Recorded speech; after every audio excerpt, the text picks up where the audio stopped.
Here we are. Hey guys. Hello. What's happening? Hello. My group of players have formed. We need epic music now. Yeah, that's the thing is that I'm gonna eventually figure this out where I can actually add music. I know I can activate video clips like the one we just saw. I'm probably gonna pay for a full subscription to this service so I can add like logos. We can add logos here. We can take logos off. I can add an overlay if I wanted to, and add in video clips and so forth. But still trying to figure out whether or not it'll let me to play audio over the whole thing. So, how's everyone doing? Pretty good. Awesome. Yeah, I'm Awesome. living life. You guys are all sounding okay? Yeah. Seems all right for me. All right, cool. So we have my 3 players. I am, of course, a GM. I have I think my total time playing, I think Brown will attest to this, or Mr. Brown will attest to this, that I have been a player for maybe a year in total. I have been a GM 99% of my gaming life. Yeah, I'm the opposite. I just recently started GMing, and I've been a player vast majority of my time. I've mostly been a GM, mostly because I can't find GMs, so I'm forced to play as the games master. But I enjoy playing as much as I do running games. Cool. So I also have the comments open, so if anybody wants to say hello, they can. Hello, Chris. A lot of Chris's. It's a very, very common name, and I'll pop them up. If people have questions while they're watching, I will address them best I can. We're going to be making 3 different characters in 3 different settings using the exact same set of ability scores. You'll create one character with one set of ability scores, and then you guys are going to make a character in each of the 3 settings. If you wish, you can play the same character if you want, or you can try to play different characters, different classes per se. But your race and other abilities might change, and we'll see how far we can do that before we just get incredibly bored. Okay. So yeah, I've been a GM since I think the first game I ever ever dungeon mastered or ran a game, I think would be, I want to say 1990. Wow. Maybe 1989. No, it would be definitely 1988, 1989, because I was definitely gaming with in high school. So see, cool. I started playing 2nd edition Dungeons and Dragons, and my buddies and I started we started just one of the pre made up campaigns, and we all lost interest in it.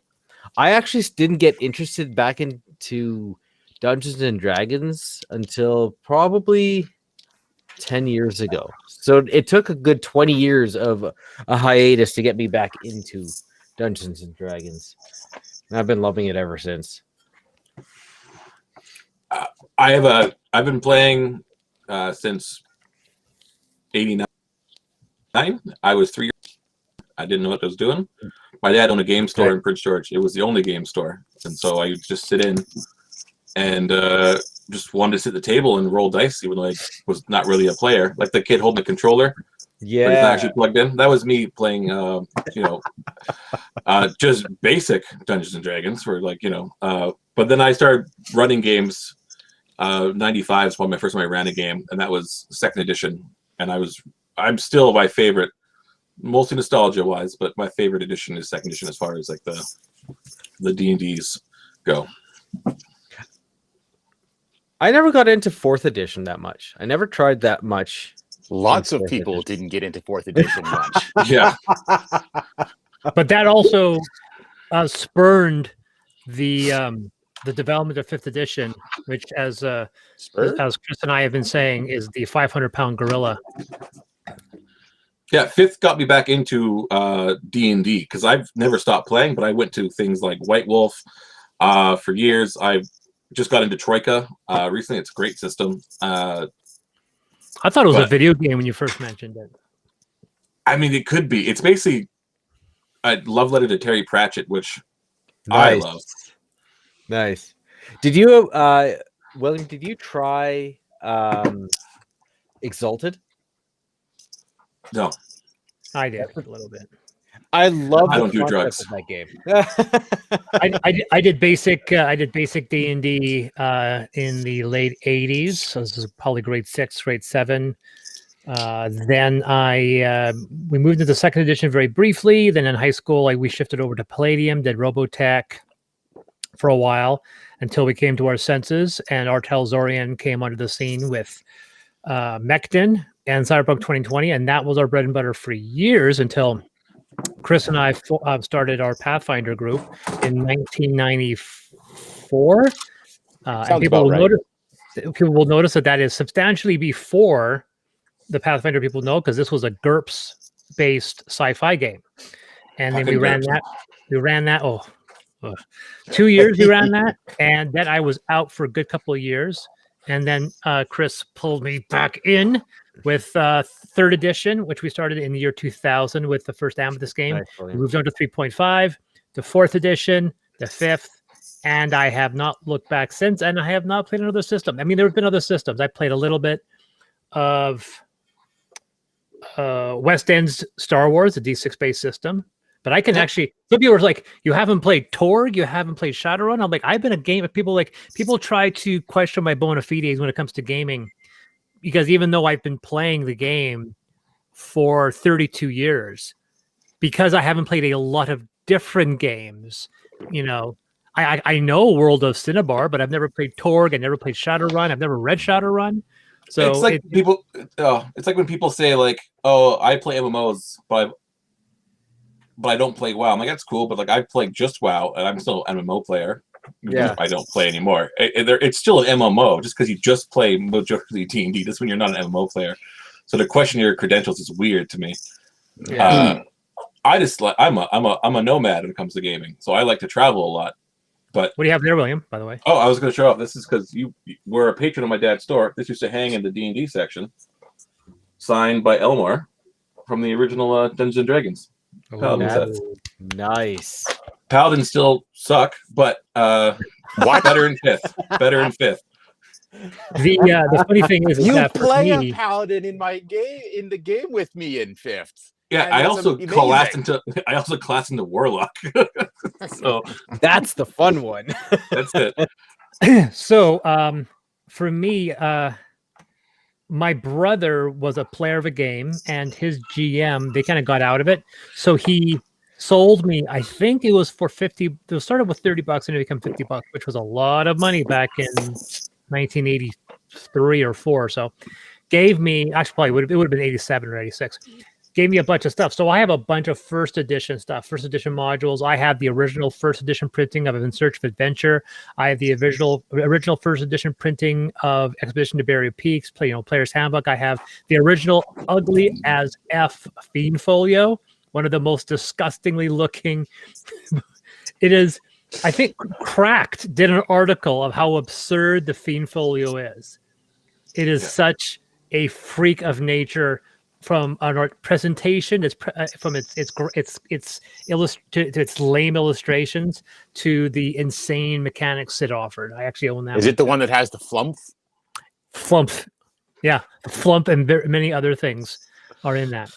Yeah, but what we are doing, and we were talking about Pathfinder. This is something I may also bring to the audience in Kickstarter eventually. The fact that somebody, one of my fans, was gracious enough to submit an image which showcased the ratio of Roll20 and who's playing what, and it's kind of insane. The image, I think, has it at D&D, I think Q1 of last year, D&D, 5th edition D&D was, I think, 51%, so more than any other system combined. Pathfinder was at 4%, and it wasn't even second place. I think various other games occupied about 13%. So Pathfinder... I feel like Pathfinder first edition is more played than second edition. Well, this is an interesting thing you bring up. So quarter one, they weren't recording Pathfinder Second Edition, and Pathfinder 1 was 4%. Now, compared to quarter 4 of last year, right, which is fairly accurate, D&D had increased to, I think, 54%, and Pathfinder had dropped to 3, and Pathfinder Second Edition was 1. So the Pathfinder community, like when Second Edition came out, they didn't bring any new people to their fold. They simply split the small community that they already had, because suddenly now 70% of people start playing First Edition, and then 30% went off to play Second Edition. So the question is, should I bother still supporting Pathfinder for future products like with Amethyst? Because I was contemplating whether or not I could easily adapt Amethyst to Second Edition with like a download, and then I read the rules and I was like, nope. I gotta say, the whole Pathfinder Second Edition thing I found a little bit amusing, because Pathfinder is entirely based around a community that didn't like big changes to the rules. So Pathfinder Second Edition introduced big changes to the rules. Yeah. Now, the ultimate irony, though, you are 150% right, Chris, in every capacity. And I will add to that, the ultimate irony on top of everything you just said was the fact that a lot of people have complained that Pathfinder Second Edition feels a lot like Fourth Edition. And Pathfinder exists because that Fourth Edition was so despised. Like, I looked at it, I was reading the rules, I was like, huh. This is interesting. I mean, I would love to write for other systems. I'd love writing for 13th Age, but the audience just isn't there. I mean, I would love to write for 13th Age, but there's no sales in it. I did have a lot of fun playing Pathfinder with the Mythic rules. Yeah. I was a druid. It was just bonkers. I was like leaping into the air, going into flight form, and jumping down and landing and shooting out thunder waves everywhere. It was a fantastic time. So we'll jump into this so we don't waste any time. We are going to be using the 5th edition set of the best set of rules around 5th edition D&D. We are going to be employing the additional rules set forth in Ultramodern 5, which is a publication that I released and was part of my 2019 Kickstarter. And then we're going to be making these characters within the 3 settings that we've established. And this is going to be for Affinity. Now, originally we had 2 players. Now we have 3. Now, depending on what we end up doing for the ultimate game we play, I will start by having you guys create the stat line and select one of the 3 settings. Because there's 3 of you. Each of you can make a character in one of the 3 settings. And if we have time, then we'll spin off and create the other one. So we'll just do one of each one. So we have Paradise, which is a 80% magic, 20% tech based high fantasy setting set inside a full-scale mega structure, an orrery, run by, I would say, poser godlike beings that are hoarding technology, preventing its use by those below, and then tweaking the political structure. Then you have Taurus, which is a 50-50 split of magic and technology, a post-apocalyptic steampunk set inside a giant donut. And then finally, we have Conestoga, which is a 80% technology, 20% magic, where humans and other alien beings are trapped aboard a 5,000 kilometer long alien colony ship shaped like a giant peanut. And so these are the 3 weird mega structures of the settings. These are the 3 techno fantasy settings, and there's a different mix of each one. So who wants which setting? Which one has mecha? Conestoga has Dibs. I'm going Taurus then. I want the trains. I'm about Paradise then, I guess. you don't really have a choice now. You didn't jump on the gun. So Taurus for William. I knew exactly which one Chris was going to go for too. I was like, yeah, he's going mecha, which I respect. I thought he would go for Paradise. So here's the thing. So in case of Conestoga, we only just unlock the new class. We have a magic class for Taurus and a magic class for Paradise. The magic class for Paradise is called an Abecedarian, which is an actual real word, but I pulled it from Amethyst because it's a term in Amethyst as well. There's a giant zeppelin called the Abecedarian.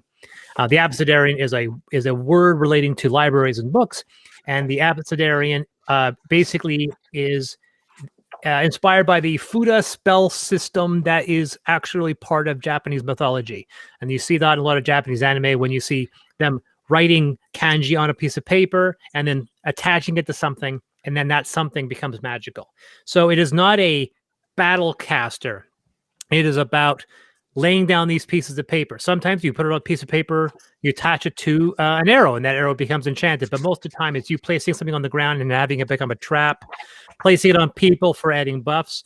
But, and this is fun because this was a recent stretch goal, it also allows you to obviously charm people, animate objects. So in the traditional 5th edition spells, there's a handful of rules about animating objects.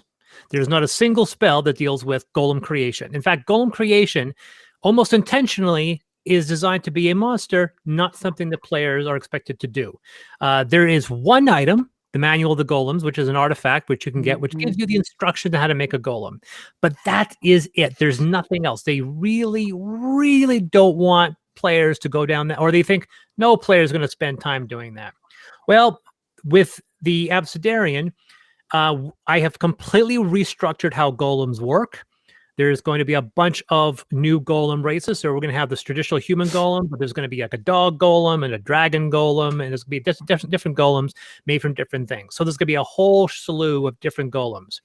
And so you can have, as a player, you can create a small golem relatively early on. But the way golems work is that you have to cast this piece of paper on them, which imbues them with life. And because it's a spell, it has a duration. So you can't feasibly have a golem with you all the time because you have to spend the spell to cast it, and it only lasts 5 minutes. So there's been stories, of course, with an abecedarian having a castle with all of these statues and around. And when push comes to shove, he can just animate them out all and have a quick army when he needs to. One of the archetypes for the abecedarian enhances this ability, which allows you to imbue intelligence and permanence onto a golem, but that's something you have to kind of dive into. So there's a ton. There's 8 or 9, I think there's 8 different spells relating to golems, a whole bunch relating to animate objects. So in general, if you're an abecedarian at high level, chances are you have 1 or 2 golem underlings with you at all times. So that's the abecedarian. The new class for Taurus is called the Oxomancer. The Oxomancer is a occult kind of voodoo chaos magician, and his cool gimmick is deck building. You actually deal with a deck of cards as a player. The deck starts off with all the 2s, all the 3s, and all the aces, and 1 joker. That's your starting deck. As you go up in level and include class abilities, you can remove lower power cards, add higher power cards, and add face cards, which have things that alter that. And as you draw a card, every time you want to cast a spell, you draw a card, gives you a power level, and then you can cast whatever spell you can cast. There is no Vancian magic. There's no learning. You either cast it or you don't. You have your list and you have your power, and you just go on from there. And you recover energy, the cards, every time you do a short rest, and that's our balancing mechanic. And you recover the vast majority of your cards when you do a long rest. So that's our system that's basically replicating some type of mechanical balance. I'm totally rolling that. Yeah. Personally. Unfortunately, the Conestoga one just got unlocked a few days ago, so I'm actually working on it now. That's the Maker. The Metron was supposed to be the class, but the Metron's a weird one. Metron's a ladder. A ladder is a set of alternate feats that you can take, which are linked to get more powerful if you take them in sequence. Ultramodern introduced 7 different versions.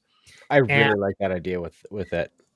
But yeah, the gimmick with the Metron is that you roll randomly the ability you get. There's 12 different powers, and if you happen to roll the same one, that power gets more powerful. So every time you gain an archetype level or you choose one of these feats, you get to have one or several rolls in this table.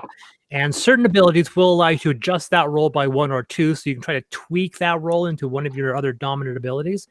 But you are going into it blind because you don't know what you're going to get, and some abilities are better than others.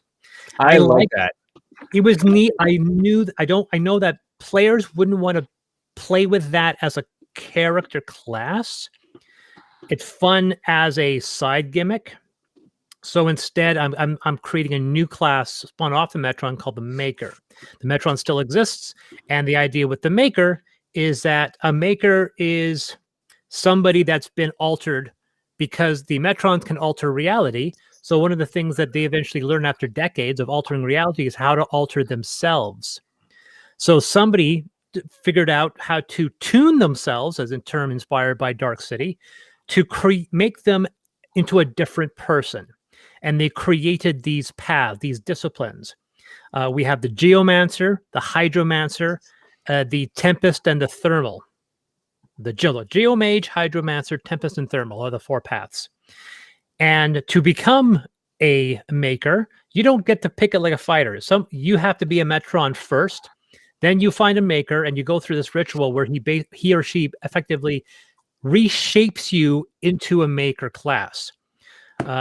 When you do this, you could actually have the options to alter your own physical makeup. You can alter your abilities, and so forth. So yeah, there's some neat things there. One of the abilities is the capacity to respec. So you can actually tune yourself. So at any point, at several points during your character progression, you can effectively retool and restart your character's progression from day one. The stick with that, when you have a tree, you move from left to right, and you're picking abilities that alter your powers. And you also have these cooldown powers, once again inspired by video games. You pick anywhere from 2 to 6 abilities as you go up, and you set dice for them. You start a battle with them set at 1. You can activate those abilities however you want. Then they get reset to the highest of the die value, and every single time you have a turn, you clock those abilities down. And once they hit 1, they can activate again. And some of your abilities can reduce what that die is. It could be a die 4, die 6, die 8, die 10, die 12. And you can also activate certain abilities which give you certain triggers, which means if you suffer damage, you can reduce one cooldown die by 1. If you score a critical hit, you can reduce a cooldown die by 1, and so forth and so forth. So that's a whole shtick. And this is the spellcasting class of the Maker, which is being developed right now. So that's the 20% magic in Conestoga. That's the 20% magic in Conestoga. Because there's no magic items. Everything is basic. Like Taurus, you can have enchanted guns. And Paradise, there's dozens of pages dedicated to magic items. Mr. Chris, I know that you are you've read up on the SCP Foundation. The SCP Foundation kind of exists in Paradise. This is called the Crypt of Altair because the godlike Aegis. Oh, where'd Bo go? We lost Bo. The godlike Aegis. Oh yeah, he's back. Lost you there for a second. I moved up though. Now I'm number 3. Yeah, you got you're off, and you're frozen. Let's try you again. He wasn't frozen. He just doesn't move very much. He just got ice. Ice in his face. No, I can see his eyes moving. Oh yeah, he's not moving on my screen. Hey, Bo, say something. Hi. Is he moving? Camera. Yeah, I see him moving. Is he moving for you, Chris? Yeah. Oh, he's not moving for me, but if he's moving for everyone else, then it's fine. Which is where the thumbnail. Oh. Now what happened thumbnail. The thumbnail has you moving. The still image doesn't. That's very interesting. It's okay. Bo's never real to begin with. Yeah. I'm an AI. No. So comment here. You really are trying to make casters unique. Well, I'm not a huge fan of the Vancian system. I think it's one of the relics of traditional D&D that I think they need to move away from. The fact that I think 4th edition tried to do something different, and I think the thing is that there are only so many fighters you can create. There's only so many barbarians, but Magic, all bets are off, right? So that's the big thing, to create 3 different Magic systems. I think it's a really cool idea. Okay, gentlemen, so you have your character sheets, and we're going to be going with the traditional customizing ability scores. We're not going to have you roll because no one does that. I happened to roll just naturally all 16 to 18s for all my stats. Can I use those? Really? I rolled all 20s amazingly. So Roll for like a me, waterfall. everyone is frozen on the screen. All video is frozen. And Will's just black. Okay. Well, ask the people on the stream. Is everyone coming in, or some people frozen?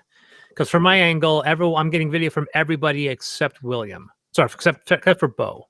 I see video for everybody. I see video for everyone. Okay, we'll keep on going. We'll see what happens, and likely I can still see Bo in the thumbnail, so I can still see that video going. I will say that You're not missing much. My forehead's huge. Yeah, no, It is gigantic.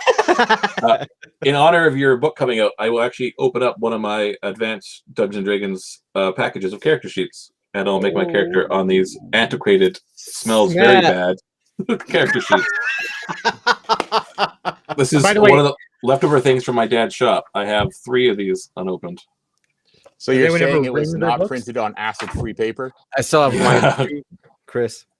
I have my coil-bound player's hat manual as well. I love it. people will get a chance to pick up a deluxe version of Redo with the new Kickstarter. By the way, Nice. I recommend it. We're only a few $100 away from unlocking the luxury version, and we've already posted the stretch goals for that. So leather wrap, metal corners, embossed, gilded pages, highest quality paper, satin bookmark, and a book-shaped box that they will all sit in. Printed on dove skin. Exactly. Penned in squid ink. Now we know why doves cry. Because Chris needs to sell some books.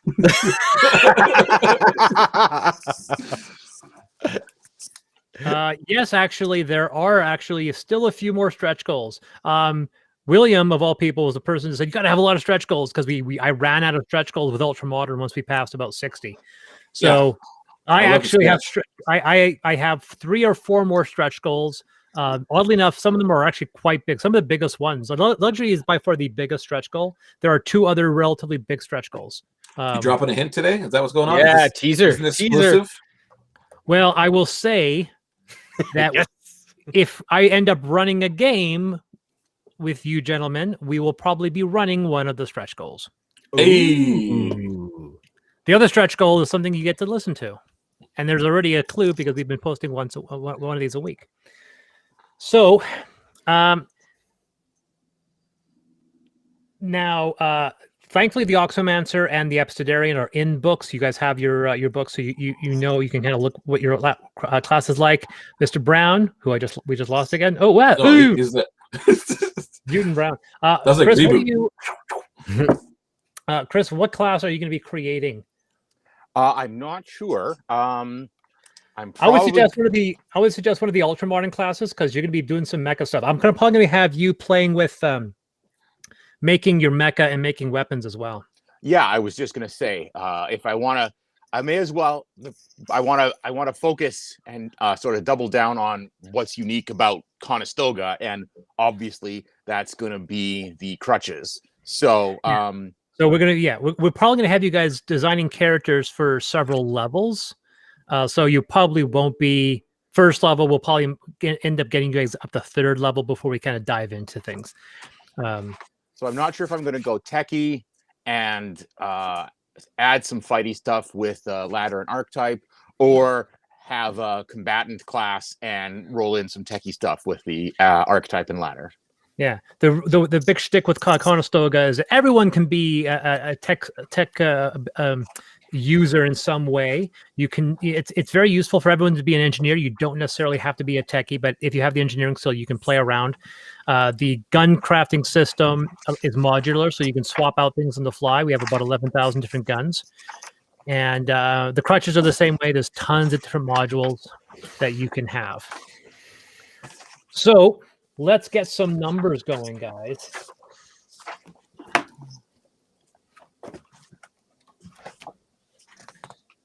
So I'm sorry, are we creating a character per We're gonna see now that we have 3 people here instead of 2. We'll just have you guys create 1 character for now.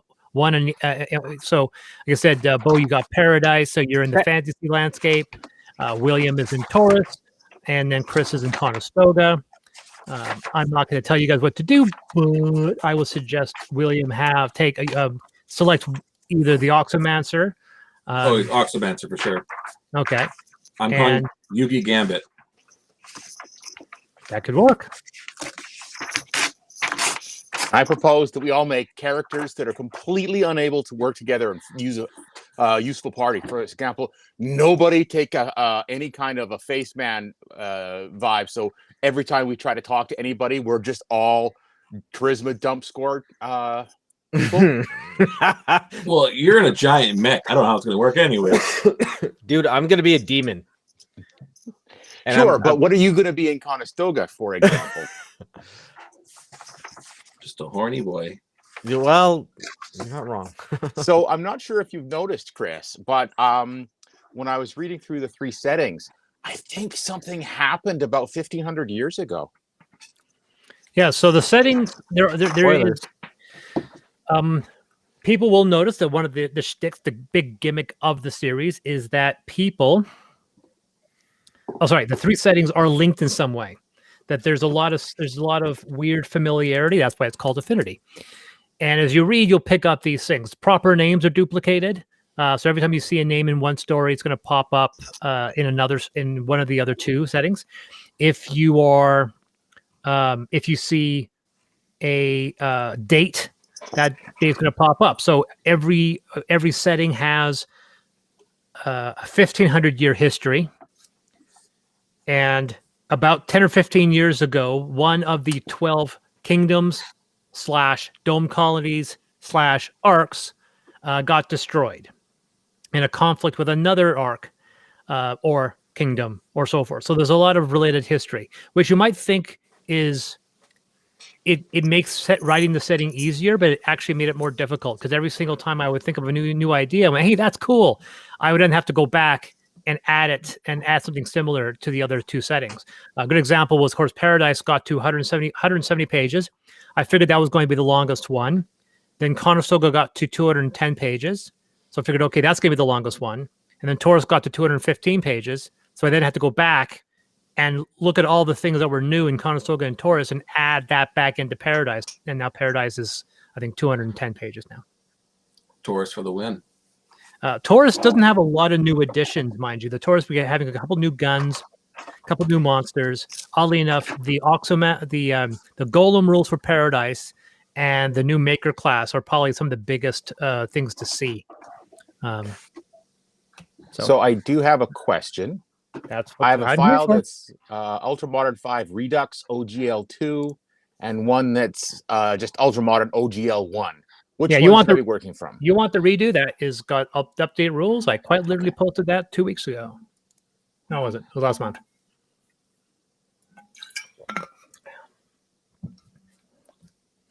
So you guys know, with a variant customized score, you have 27 points to spend on your ability scores. Refer to page 13 of your player's handbook. And you can then, and you have a base score, and then you basically, an 8 is a 0, 9 costs 1, 10 costs 2, and so forth and so forth. There is a calculator you can go to. chicken-dinner.com/5e/5e point buy.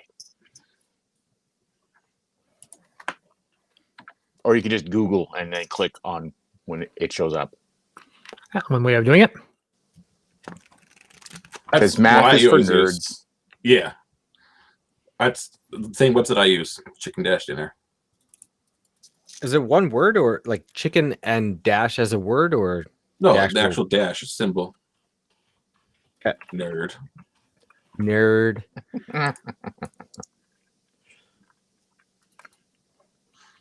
So tell me a bit about Oxomancer, Chris. Is it like classic I want high intelligence kind of thing, or should be, if you were to run, what would you recommend as like your stat breakdown for a class like Oxomancer? I mean, I love the idea of being spoken. Like I love all the talking to, the fluff is amazing around it. Yeah, because basically, in a connection to the steampunk, the magical system is called smoke, and as you use it, it manifests in some way relatively unique. Your background, which we'll get to, will tell you how your smoke manifests. Comes out of your eyes, comes out of your nose, comes out of your fingertips, or what have you. And then there's the origin in the class section. Now, let's see here. The Oxomancer is a wisdom-based class. So intelligence is very like not unimportant, but not really necessary. It's not as big as wisdom is. Yeah. What page are you finding the Oxomancer on? The Oxomancer is in the magic section of page 35, I Taurus, believe. Of Taurus. Taurus. Yes, if you're in paradise, you're not. Yeah, no, I was just curious, actually. Yeah. Each book is split in half. The first half is setting in the second half, so almost everything starts around page 50 or 60. Okay.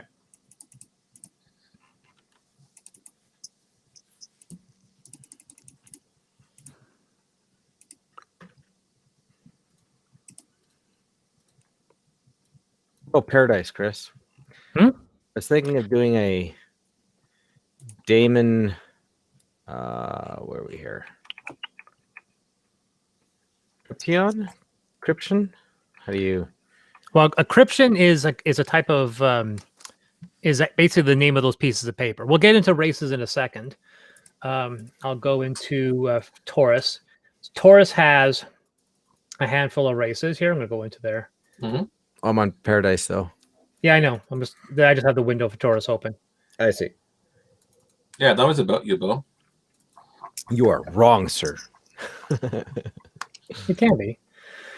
So in Taurus, we have humans in every single setting. But in Taurus, we have the effigy. The effigy are ghosts. Or they could be ghosts. A long time ago, something called the Shard drove into the giant donut from seemingly outside and created this giant maelstrom. Anyone who comes in never comes out. People can look inside. People, and then you just see inside, and they've seen the Shard, but it looks like a giant dark tower. And when it first burst out, a bunch of people emerged out of it, called the effigy. And the effigy apparently seemed to be people from the time of the Icon Caliphate, which is in the old days, before the collapse. They dress like them and so forth. And as a result, they are all about the same age, about 1,500 years old. And they seemingly could be ghosts, but they are ethereal. They do not interact. They cannot interact with the real world in any capacity unless they're touching their totem, which is very often enough a weapon. This is both a fluff reason and there's also a mechanical reason. You can't go invisible. You can't go ethereal, come into something, steal something, and get out because you cannot rematerialize unless you're touching that totem, and that totem cannot go ethereal.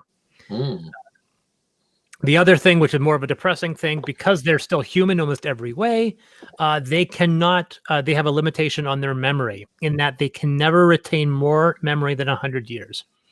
As a result, because they can't seem to alter their appearance when ethereal, all they can do is tie keepsakes and memories onto their totem.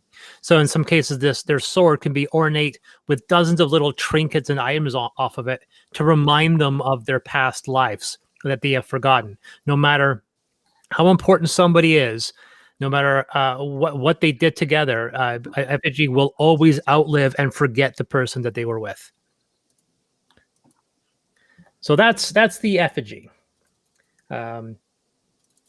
Then we have humans and we have the Loginoid. The Loginoids are machines. Machines in Taurus are a little weird. There's a bunch of machines that act like animals in a very strange way in Taurus. And there's also Loginoids. Loginoids are humanoid machines, but forget the idea that they're Commander Data. What they are basically is giant humanoid hunks of garbage. They're basically a brain that wants to be humanoid and so is creating a body for itself through disused metal and other technology. You remember the Keanu Reeves Constantine? Mm-hmm. You remember when he got attacked by the bug demon on the road? Mm-hmm. That, but garbage. Oh. So that's a large noid, a machine intelligence. And then finally, we've just unlocked our Zodiac. I think the Zodiac was the unlock. The Zodiac, well, back in the time of the Icon Caliphate, they did a lot of really bad things. And one of the things they did was raise the dead and put them in power armor so they can send them as fodder in war. And unfortunately, when they did this, a lot of them, when they got raised, retained their memories and personality and said, "Oh, hell with you! I'm not going to fight your battles." And so they went rogue. And after the Caliphate collapsed, a lot of these soldiers were still out there and unable to die normally. So they are effectively conscious zombies in power armor, in permanent power armor, because it's an exoskeleton keeping them alive or keeping them animated. So those are the new races that we're adding in for Taurus. Now, Paradise, the godlike Aegis, who are the kind of arrogant people that are controlling the people below, they are presented as a race. They don't have a lot of. They're pretty weak physically. They're smart, and they get to use technology, which means they generally get technology. Then you have the Daemons. The Daemons are angelic like beings wrapped in human skin. Mm-hmm. They're not angels in any religious sense. The idea that they are beings of pure light that would be ostracized and killed by the religious elite because they're not human. And because it kind of upsets their dogmatic rule. So they've developed a way of wrapping themselves in human skin, which means that they suffer a piercing or slashing injury. Their true purpose becomes very apparent as bright light breaks from their wounds. The other thing about them is that they can, if they want, change their skin as easily. They change clothes and they can become different people if need be. Yep. All over that. I love that. We have human and human mutiforms, and we haven't made them yet, but because our golem got unlocked, there's going to be a golem race. I'm trying to avoid the golem races that have been made, because golem races have existed in some capacity. Warforged. Yeah, I don't want to create Warforged. So the golems in this story are basically really powerful abecedarians. For them, it's the Frankenstein parable. Oh, cool. And what these guys want to do, they want to create conscious, intelligent life. Not necessarily we're going to create an army of soldiers. It's a desire from these abecedarians now that they can animate objects, they can create objects. Almost every one of them wants to create some type of independent life. So there's a very few number of these golems. They're called Amonhain, I think. No, they're called Emetheim, which is literally derived from the old Jewish term for golem. You're live to 2,000 people. Oh, hi. And as a result, some of the things, and these are things that you can do. You can, as an abecedarian, depending on what you pick, can create an Emmet yourself, and they become virtually immortal.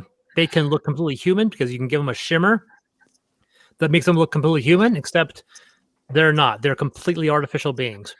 And they're immortal beings as well. So sometimes their masters die and they have nothing else to do, so they go rogue. Oh, did lost Brown Mr. leave? Brown again. He'll come back. He'll always come back. What wine are we drinking today, by the way, though? Strawberry rhubarb from Northern Lights. Oh, Oh, nice. fruity wine. Quite literally fruity wine. I'm having house-made mead in Nice. a dirty horn. Oh, I want one of those so bad. Ragnar obviously can't come to FanCon anymore, but you can order his stuff online. If you need a website, I'll send you the website link to this stuff. We sold them in our store when we first opened up. Oh, did you? Yeah, I might be getting back again, but we had I bought in 4 of them. I ended up buying 2 of the 4. Well, if FanCon comes up in September, hopefully we'll have the opportunity. He'll come back and he'll buy some. Nice. Mhm. So then we finally have the Nagamji. The Nagamji in Paradise are truly alien beings. They're bioluminescent amphibians that are they're effectively alien gypsies in this world of Paradise. They have a very weird language. They're very bizarre. So on to Conestoga. I'm move this over here so I can read it to you guys. Get to the race section. We have the Endolons. The Endolons are kind of like the only time I ever just make elves in science fiction. They are very elf-like. They're tall, they're thin, they're a bit frail, and they can't breathe human air. So they're basically always forced to walk around with a rebreather. We have humans, then we have scabs. Scabs are insectoid beings. They have a high intelligence, but every once in a while there's a scab that it has independence. Scabs are very much inspired by the Scar from Anthem. Oh. Yeah, I was just gonna ask you that. Then we have the Scrim. The Scrim or bird people, enough said.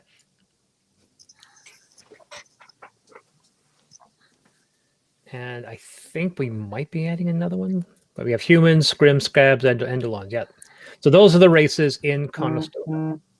Has everyone finished determining your stat numbers yet? Oh yeah. I am. I am sad that I cannot play a Loganoid. I thought I could. I'm switching to Effigy. Okay. I did not read it thoroughly enough the first read through. Yes, Loganoids are the only ones that can't be spellcasters.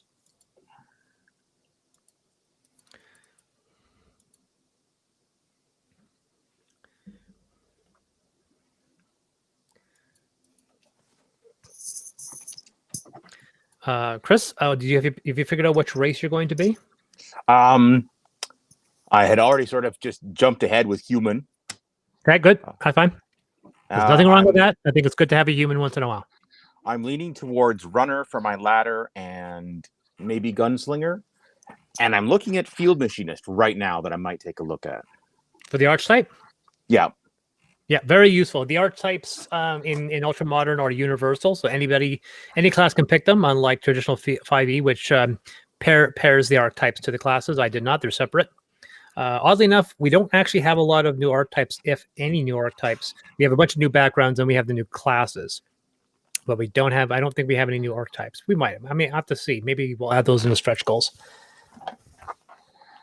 Because at this rate, we'll cross 70K, but I don't have the art renders for the... I have the quotes from China, but that's about it. Oh, thanks to Matthew for backing the complete set. We'll definitely Thanks, Matthew.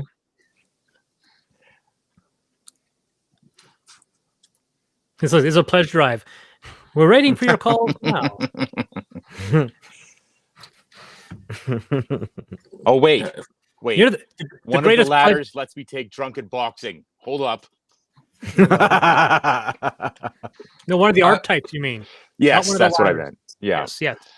By the way, I've been having some fun because I'm still designing the maker now, having fun with some of the magical like abilities they get, right? And of course, if you pick the Earth path, you can do stuff like you literally grab the surrounding terrain, you put them around you, so you just get temporary hit points, stuff like that. But I wanted to give the Earth a gravity jump, right? So they can leap off the ground better because that's their ability. But for the air, I gave them a double jump, and I've been wanting to give a double jump to some class. And I was at one point thinking of if I was to redo Player's Handbook and you're like an alternate Player's Handbook. Here's an alternate magic user. Here's an alternate fighter. The monk would not be the Wushu monk. It would be the type of martial arts you see in video games. So one of his abilities would be Yes. you make a jump, and before you land, you can then take another jump. So the aircaster, right? That's called the Tempest. One of the abilities you can unlock is this double jump. I love the idea of a double jump. Which is also very useful if you want to traverse a long, go up very high, or traverse a long distance. But yeah, definitely when it comes to the ability to the mechanical rules, this is very much a rubbing the serial numbers off of ideas. I find. Yeah, we're only $600 away from getting to 70K. Yeah, let's see if we get that today. That's pretty cool. Let's get it. Right now, as we speak, John Fink, who is the guy doing the audio clips, we've been posting one every single week. The first one we had for we just did one single person doing a quick 3-minute sequence from each of the books. Leah did one. I can't remember. I think it may have been Nigel Sanford did another, and then John Fink, who is a fantastic voice actor. I know him from the Ralph Report. Free plug for the Ralph Report. He went and volunteered to do one, and then he was like, "Hey, I'll do more if you want." And so I gave him another section from each of the books, and he brought in a whole bunch of his friends. So now it's a full-on radio play with like 6 or 7, with 5 or 6 different voice actors doing different roles. Really good people. And then John provides the narration. He just sent me a video of all the layers because now he's going crazy. So he's got different audio layers. Then the outside noise, inside noise, gunfire and guns. So it's not going to be like so we have one more Taurus that's coming out this Saturday. I'm looking forward to seeing it. There's a lot of action in that one. There's actually, if you read the narrative fiction, the one with the most action is Taurus. Taurus has a lot of action in its narrative. Paradise is very much a political story, so there's a lot of Game of Thrones like talking and bickering. And Conestoga has a point of also being heavy talky, but every scene just seems to be just before or after the big action scene, which I might address by actually writing the action scene. So like some of the sequences in Conestoga are just like, I feel like I missed a chapter. I did that with Amethyst. I like that idea of telling stories, especially in this RPG format. Every time you get to a narrative section, you're kind of forced to try to orientate yourself because you think you're missing part of the book, and in a way you are. So like these two characters go off, and the next scene they're they're at the end of a battle, and you're like, did I miss something? Conestoga the same way. Conestoga opens up with this mecha opening up this missile volley and firing missiles, and then it cuts, and then it resumes. And they're like walking through the dead. They're like, oh, we missed the action scene. It's kind of like, you just know that. But there wasn't enough budget for the special effects. Exactly. Mm-hmm.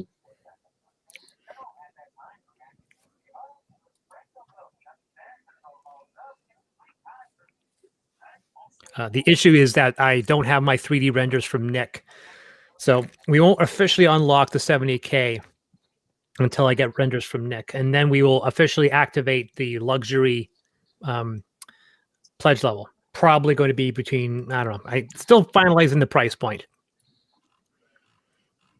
There is another game that had a leather book that launched last year called the Red Opera.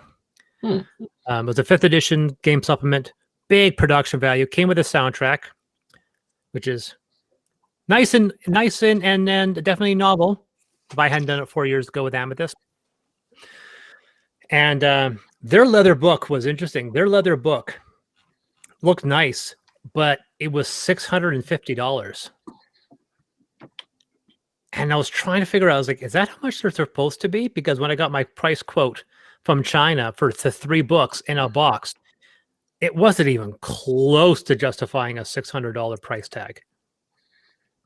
Not to saying ours is going to be way cheaper, but it's going to be way cheaper.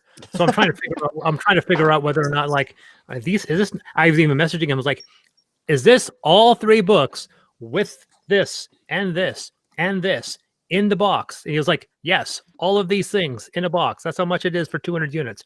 The reason why it's a bit cheaper is that the inside of the books are exactly the same as the other books. So if we're producing 600 copies of Affinity and 200 of them are the luxury edition, they're not creating all new plates for that luxury edition. It's just the ass end of it when they're putting it into its case is going to be in a better case and a bigger one, and that's why it costs so much more. So it definitely will not be. It will be under $200. Sounds awesome.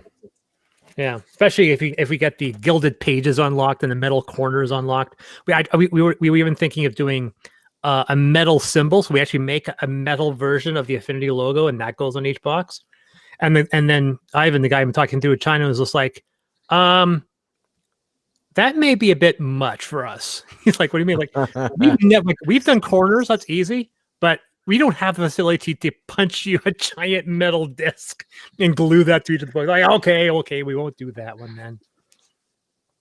But like the wooden box we can do.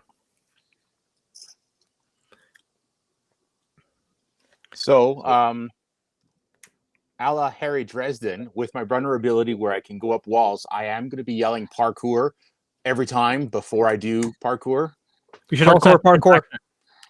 You should also have a French accent. No, Harry Dresden is very much a Chicago, U.S. native.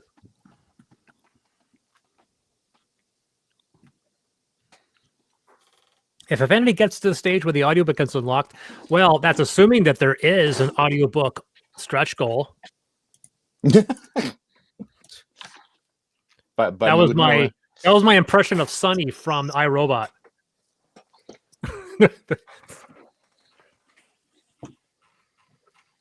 So here it is. I literally have this written down. It's like a year old. Kung Fu class, double jump. That's all I have written. Literally, it's the only reason why I wanted to make a Kung Fu class, just so I can go double jump.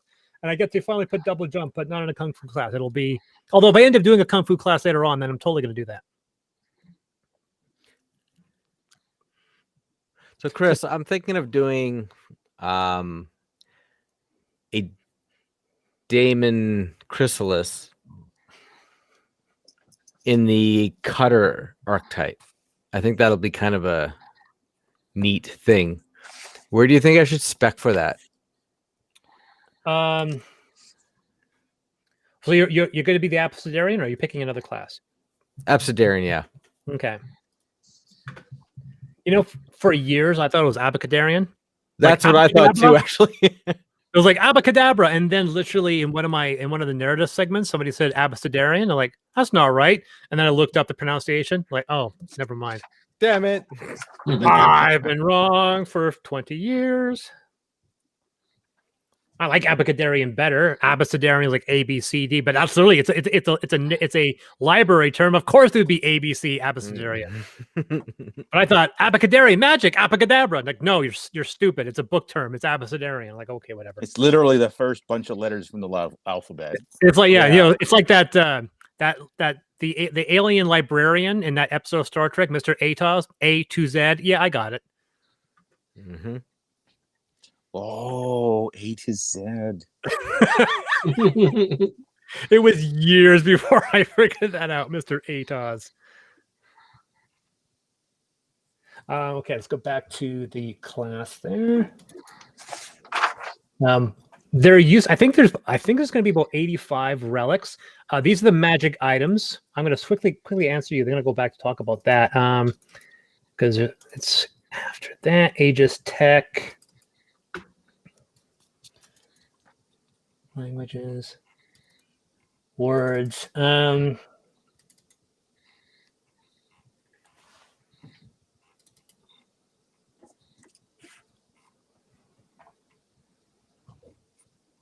see here.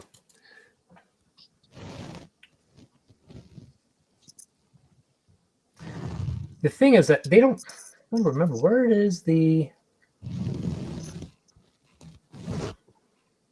I can't remember if it's intelligence or wisdom. I was looking at it now. Okay.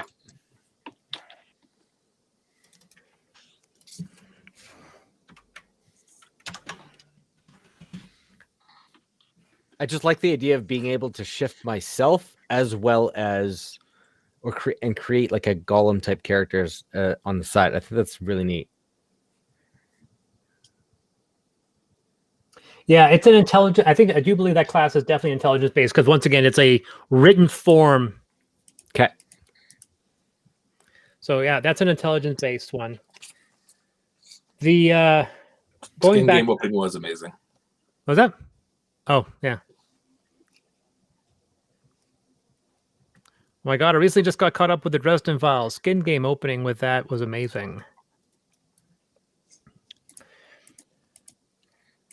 When it comes to wizards named Harry, I prefer Dresden to Potter. Oh yeah, me too. Agreed.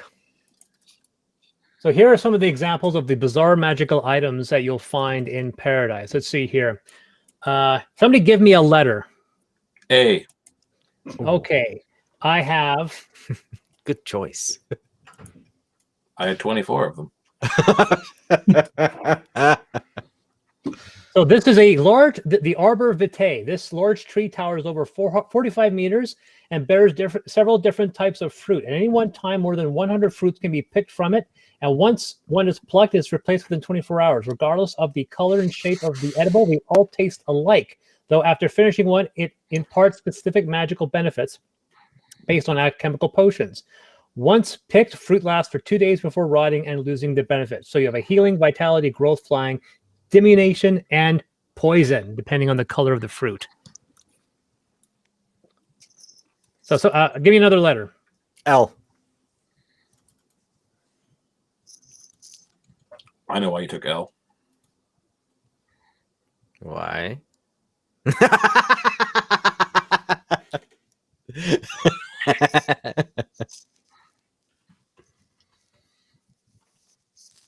I'm just mad you paint better than I do.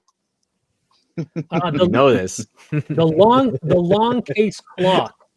This grandfather clock keeps perfect time without power or winding. Every hour on the hour, it rings a bell. Depending on the time, anyone within 60 feet of the clock that hears the bell suffers the following effects. Deaf creatures or creatures suppressing their hearing are immune. Every 24 hours, the effects randomize. Roll in the following table. That you can time stops for 1 minute. You can gain 1,000 XP, lose 1,000 XP. Reduce your wisdom score by 1 die 4, regain all hit points. Evil creatures are reduced to 0 hit points. Good creatures are reduced to 0 hit points. Gain proficiency in 1 random skill. Creatures are deafened. Highest ability score increases by 2. Teleport to another universe. 1 weapon per creature gains a +1 enchantment. That's amazing. So give me one more letter. Q. Anything but Q. E. Actually, do I have a Q? I do not have a Q.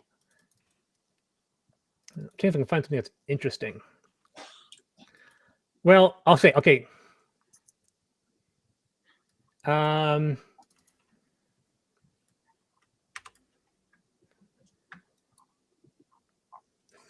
I'll say this one, but I'll do this one first because this is a complete fan service pop culture plug. The force bow. This +1 longbow lacks a string and does not require ammunition. The act of pulling creates a line between the limbs, and an arrow is formed simultaneously, all from white light. Anyway, for E, the Euclids. These 5 small regular convex polyhedrons float 3 feet off the ground and have a matte silver sheen. The area effect of a Euclid is 60 feet around the object. The tetrahedron, creatures that start their turn within range regain 2 hit points. The cube, all weapons inside the area of effect are considered magical. The octahedron, all armor inside the area of effect gain a +1 bonus to AC. Additionally, all D8s roll an 8. The dodecahedron, creatures inside the area of effect are immune to fear above 0 hit points. And all D12s become a roll of 12. And the isohedron, all D20s roll an unnatural 20. Don't roll. So every single die, every single hedron has a die-based mechanical effect. So if you have the 8-sided die Euclid magic items, all D8s that the players roll become 8s. And if you have the isohedron, which is the die 20 shaped magical item, then all 20-sided die rolls become an unnatural 20. So you'll pretty much never miss, but you'll also never crit. Yeah. Mm. So obviously there are some of them more rare than others, like the tetrahedron. Creatures that start their turn within range regain 2 hit points. Additionally, all D4s always roll a 4. So every single there's a few weird meta magic items that are like that. The idea is that I was just letting my creativity go a little nuts. I have a weapon called a Human Slayer.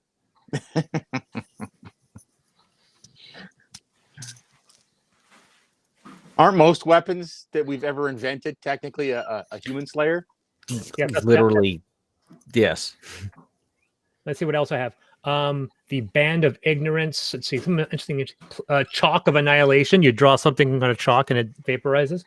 The Choker of Bontrager. Bountiful Backpack. 4 Eyes, which are magical glasses. The Do you Gloom. want to say hi, Bo? Your cat, I can hear it. It's. We demand to see the cat. Yeah, I'm just saying, let the cat say hi. All right. It's a superstar. How's this for an item? The objectionable thimble. What else do I have? Origami, Offensive Atom, Periapt of Elsewhere, the Red Button. The red button. I like that one already. This What was the unreal- chalk one, Chris? The Chalk of Annihilation. Yeah, that brings back memories of my dad marking papers for his physics courses. That was he would literally just take chalk and say no. Yeah. He hated marking papers.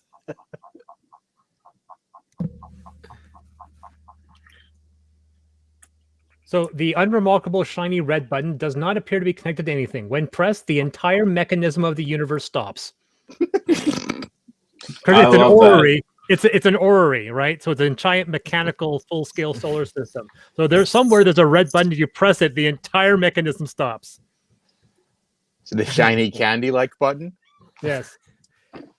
When screaming to be pushed. The shiny candy-like button. Of course, this is also a reference to the Techie class, which actually has a shiny red button. Oh, we have Tilden Skates, the Verbal Queen, the Six Stick. So I'm hoping to add in a few more.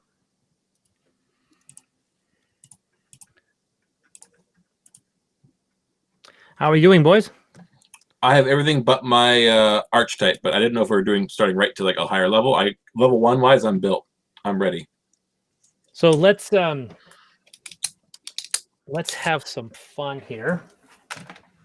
And yeah, we'll go to let's say go to 3rd level. That would allow us to select archetypes. Okay, let me load up my ultra modern so I can pick an archetype. Oh, I'm totally going cutter. I think that'll be so fun. Which one's that one, Bo? Cutter? Yeah. The So, hang on one sec here. Literally just lost my page.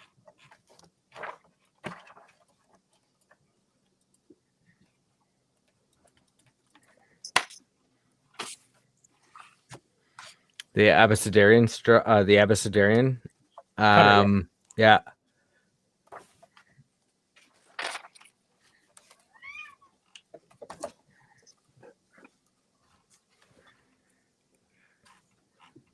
You want to tell the audience what that is? Oh, it's the basically you get to add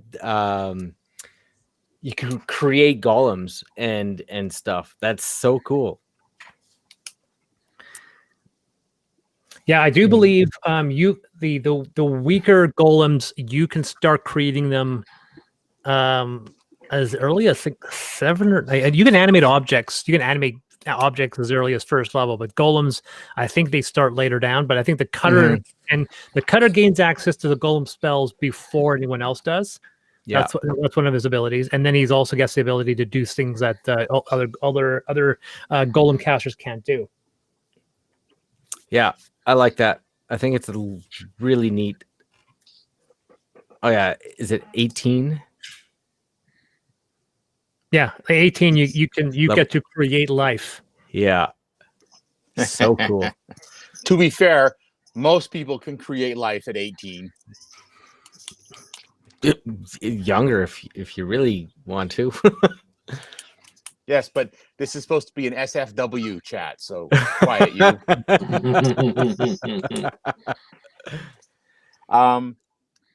So if I want to be able to crack open doors like a rogue would, I'm gonna do. Will Thieves' Tools still be the thing to do, or do I need to have some tech skill involved with that as well? Well, or just be the Thieves' Tools will be different tools. Yeah, Thieves' Tools will be the modern equivalent of what Thieves' Tools would be. Okay. I'm picking Sapper to go with my effigy Oxlomancer with the background of Rail Runner, because that sounds really cool. And the answer is yes. The cutter is a reference to the pottery method of cutting clay. Yeah, combat engineer. That's all. I'm all about that. Wait, I'm waving at my wife off camera. Hi, wife. Pretty sure they saw me walking back. Hi, Nicole. Hi. Hello. Hi. Hi. Time two.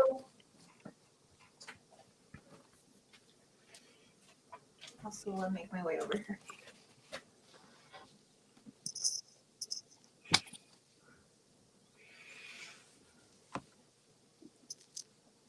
Hi. Hi. Okay. Do you guys want to roll for your origin? Sure. Walk us through it. All right. You have the dice because I don't have any dice on me. Same with me. Don't have dice on you? No, I need digital dice now. I'm all set up in the living room for a game of Troika. You gonna play Troika with me and David and Sophie, Chris? I would Brown? love to. Sweet. We're thinking every Thursday we're gonna alternate at the park between John's game and a Troika game. So this dice bag was given to me by an ex of mine. So it's about 10, 11 years old. I have dice in here that go back to my original. So like I have 4 or 5 dice. This die here, for example, is 33, 34 years old. Chris, I'm just glad you got your bag back from your ex. No, she gave it to me on the last day we were together. And she was like, this is useless. I just made it. I'm like, I'm a gamer. You have no idea. You just gave me the greatest gift of all time. You Ever. gave me a great dice bag. But she was just like, it was just stupid. I just did the bag. Like she had no That's idea. nice. But yeah, I have a bunch of dice that are technically older than my wife. Anyway, all my dice are set up in the back room for a game of White Wolf. They're all out there. Isn't that just 50 D10s? Yeah, you're not wrong. well, I have Yeah, a it couple. is. Well, I have all my dice in one big bag. Okay, so first what we're going to do is parenting. I'm so bad at parenting. It's gonna get awkward. I do have some good stories. So, well, what race are you again? Are you Damon or Demon, Right. however you want to pronounce it. so? William, as expected, your parents are dead. Ouch! All right. I'm Batman. Yes. Since the nature of your character, chances are they died during the apocalypse 1,500 years ago that destroyed the Iocon Caliphate. Fucking boomers. So, Yeah. you've been abandoned. Dude, do you see how I look? I'm a demon that has to like hide his face with under other faces. Like, Did you even have parents? well, I You're must John have- Travolta from Face Off. I was. Well, he's yes. the angelic creature. So chances are one or both of his parents were daemons, and they probably abandon you to either protect you or protect themselves. or just saw what they had wrought and went, "My God, what have we done?" And We fled. out. We out. What have we done? Those parents in the real world did the same thing, didn't they? No, well, no, yeah, but they had to rear me though, societal constraints and all that. Yep. Your hair was too intimidating. Yeah, it was born like this, man. This guy's already half Super Saiyan. We gotta go. But on the other hand, you don't. I have won't let to you worry destroy my world. You don't have to hurry because it'll take him about 17 episodes to get enough power to punch somebody. That's it. So William, I'm William. All you need is a brisk back to walk. you were raised on the streets. Oh, the mean streets or like happy streets? Nah, I Tell see. me. Obviously, mean streets. Mean streets? All right. Raised on the streets. And Bo, you eventually were adopted. Oh, fuck you, Bo. Pardon my French. Why don't Well, he I was get picked up. anything? He was abandoned, and people raised him. Yeah, my Oh, parents my are dead. I'm smoking on the And street. they're still alive, Bo. Oh yes. But because you know what you are, because they're just regular humans and they know who you are. Obviously, they couldn't have raised you without knowing what you are. You have left them in order to protect them, because if it turns out they've been harboring one, they'd be as punishable as you. So you have taken the choice to leave them in order to protect them. So your family loves you, and there's always a home left you return to, but you keep away in order to protect them. Happy story. I like this. Mr. the Brown? opposite of mine. Hello. So you have dice, so you don't need me Oh, all right then. unless you want me to roll for you. Well, I'm just gonna pick the best one if you let me roll. Yeah. I will roll for you. Willie, you're a human. Chris's so dice you're- daddy. Exactly. Your parents are alive, Yay! and you lived on a farm. So in Conestoga, you probably lived in one of the farming exclaves, one of the exclaves that's designed to produce food and gardening. There's actually a couple exclaves like that. So I'm Batman and he's Superman. Yep.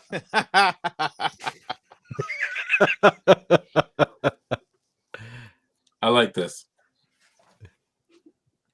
Where is he? William, rightly so, you are an only child. Yeah, it's getting better. You know what they say, right? I spent my only years before I became an effigy, I was in an iron lung. Is that what's next? I had no life. Jesus. When you got killed and turned into a ghost, you were like, "Oh, thank God." I make one joke about your parent, your exes hiding in your bag, and all of a sudden I'm getting all the bad rolls here. Yes, rolls. Yeah, I'm being forced into this emo path. Oh, you have 3 siblings, obviously adopted siblings. They all love him too, I guess, you know? We'll find out.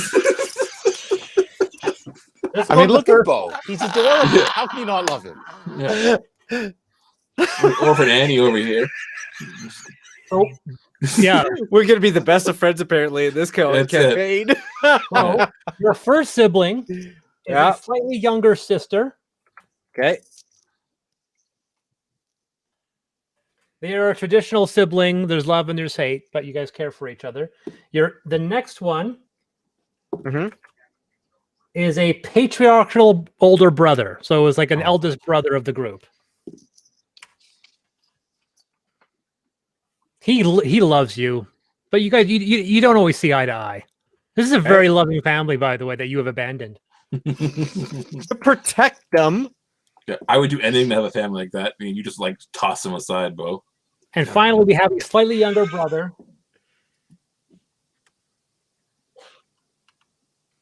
And they hate you. Yeah, I'm okay with Probably that. because there's like one kid that you never got along with because he knows what you are. Oh, we lost Bo again. Oh, he abandoned us like he abandoned his family. Yeah. I'm back. I did it to protect you guys.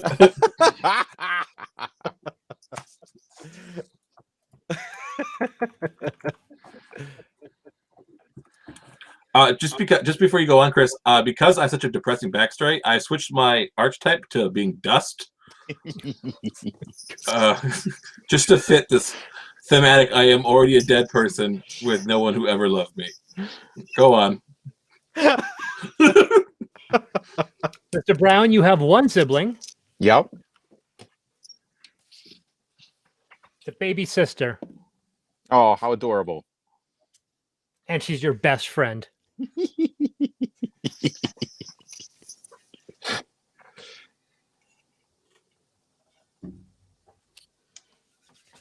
All right, time for some disturbing life events.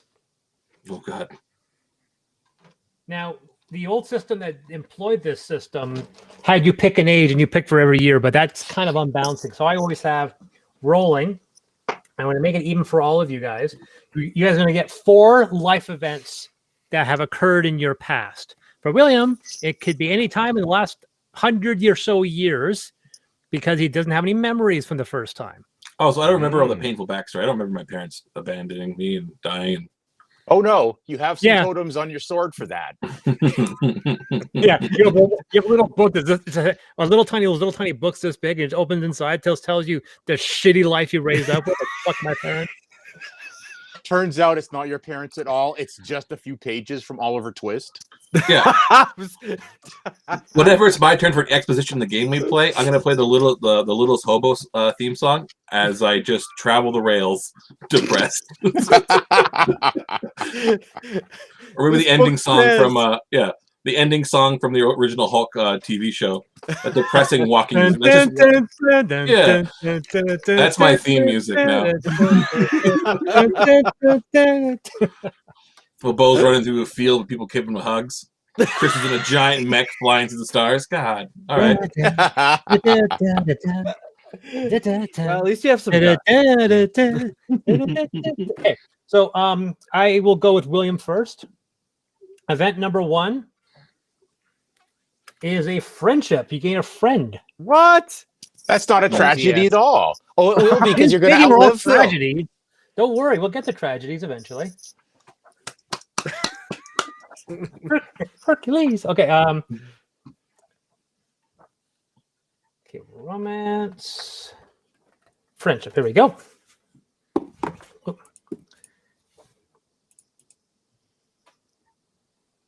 You owe this person a favor, or they owe you. Turns out the two of you both like the same things. The debt has long since been paid. So it's somebody you used to owe a favor to, and now they became a friend. We can develop who that person is later, but it's probably a friend / contact. Bo's sister. No, my younger brother. There's the hate there. No, I want the one that you like. I want to We're destroy you already from the good inside. friends. Yeah. I'm gonna poison her against you. This is my only mission. You cannot be happy. For your second life event, William, you get a windfall. Oh, nice. Windfall. Best friend, Bo's sister, and windfall. You acquire wealth. Hey! You right. would go full on Batman. I'm a rich hobo on a train as Batman. I like this. He stole my parents' money. That's what he did. Well, I mean, they weren't using it. You guys are Exactly. You guys are really hating on each other. It's all William's fault. It's not even in the me. same universe as us yet. Yeah. I'm rich and I'll forget this in 100 years. I live forever. Whose money is this? Yeah. I guess this is mine. So it is probably a small job. Not much. You only receive 130 credits. For my wealth? Wow. Not much of wealth. That's just how much money you have left from your wealth. So you squandered it. Oh, yeah, that makes sense. You gambled it all away. Yeah.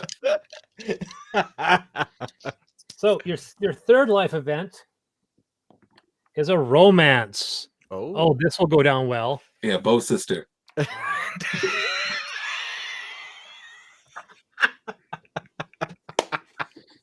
It's the story's writing itself. Oh, you're not even kidding, actually.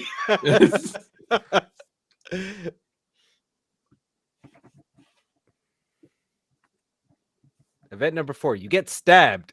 I mean, you would know all about this if you didn't abandon your family. I'm just filling the gap now. I needed Yeah. one. There was It's one. probably not even me. You got a good this. I'm going to adjust this result to your character. This is a good old fashioned Highlander romance. She quite literally, or he quite literally, died of old age. Oh, And you only have you have a little totem. You have a little thing on your totem that reminds you of this lost love, and you don't know who they are. Yeah, that makes sense. So My your last sister's still alive. Maybe. you get another windfall.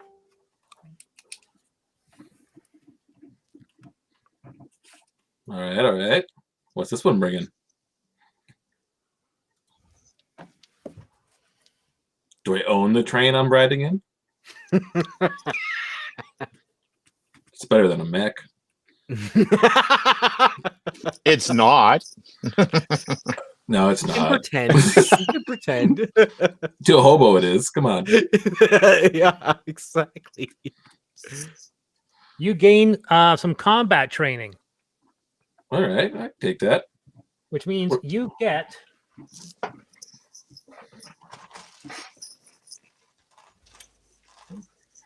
there we go. Another 30-old.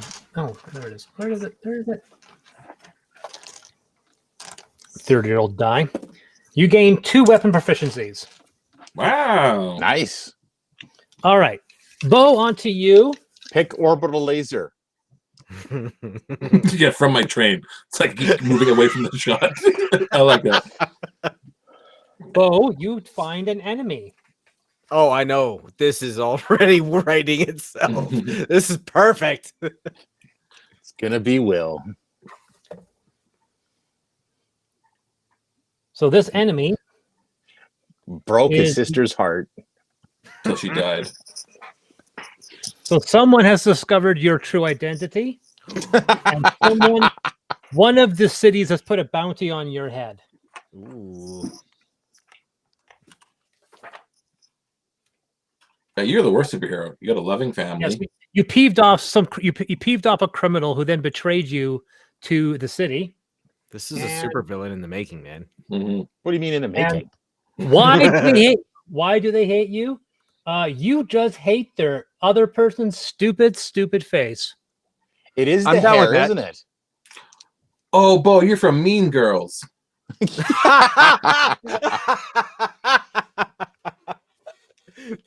For your second event, Bo, you gain a windfall. Yay! Give me them loots. At some point, you probably were in your hiding. You went to a university and you got some education. Oh, got some education. You gain 1 proficiency in 1 skill or tool of your choice, as well as 1 additional language. Nice. Proficiency. Interesting. Interesting. Pick mecha operation. Yeah, I was just gonna say, right? So they could replace you? For your third, you also have a romance in your past. Ooh.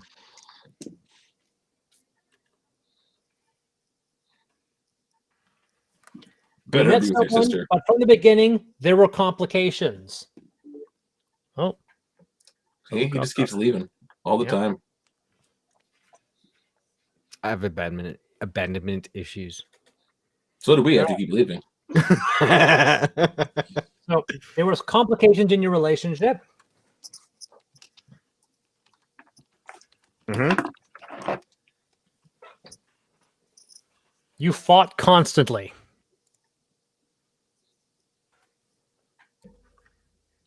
We didn't know where to eat out. That's a problem a lot of guys have in relationships. And for your last event, Bo, Mhm.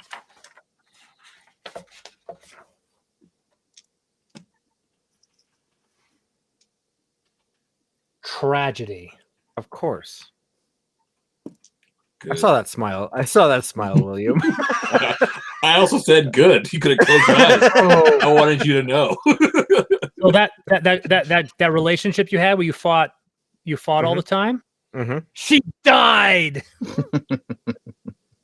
Because we fought? No, you. Well, I know. We'll find out. How bad was the fight? Yeah, She committed suicide. Jeez. Oh, Oh, that's I'm a rich hobo, started from the streets, and now you had everything, and now you just You're cause just throwing it away. Literally made it go away. It's a roller coaster. Commitment issues, man. That's what I have. with you. Yeah, you're a demon with a meth problem now after all these problems. Well, somebody didn't steal all my parents' money. Mhm. All right. I bought this train with it. Tragedy opening up with Mr. Brown and a tragedy. Oh, I don't like tragedy. I don't think anybody does. It's funny when it happens to you. You have developed an addiction. What do you mean developed? to If you're mecha gasoline. If you're just gonna say separated from gas. your fix for more than a day, you are poisoned until your addiction is satisfied. Let's Nice. see what you're addicted to. Will it be caffeine, alcohol, cannabis, tobacco, prescription drugs, amphetamines, or opioids? I'm voting for amphetamines. Yeah, at least you get productive. It's amphetamines. Yay! Mr. Brown is addicted to amphetamines. You're gonna be an anime character in like Gundam Wing or something like that, just like talking. Wrong out. I picked the wrong day to quit amphetamines. I demand when we play to get into character, you must drink 3 espressos before you do any action. He's about to. And then you developed a romance, Mr. Brown. That'll do it. Perfect. Mr. Brown's ready. All right. So we've established that Chris is addicted to amphetamines, and now you get a romance, which I'm sure is going to go over really well. Yeah. So far, all of our romances are dead. Well, you died of old age. You had a nice romance, but she just they just died. He thinks.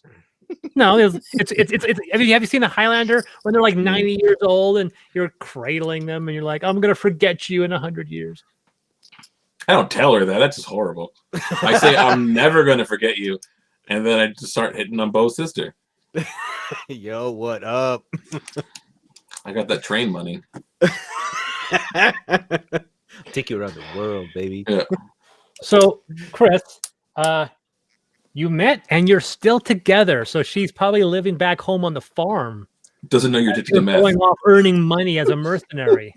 Because the farm doesn't pay for itself all the time. You have to go out and make money killing people. Also, Bo's sister. Yeah, it's a terrible triangle that you don't know anything about. I might have to cut somebody. Yeah. My train's only in town once a month, and he's only back from the farm once a month. So it's just and Bo's never around. I'm never around. You gain a windfall. Hey, good going. Hopefully, it's money to pay for your meth addiction. No, I'm taking chemistry. I'm just going to make it. Hey, that's it. Since you're going to have a crutch, you're going to be part of the Proctors, which is the generic name for the mercenaries / explorers / men for hire / sell swords / adventurers. And you've achieved a promotion. Oh, nice. You're no longer a underling. You have achieved a rank.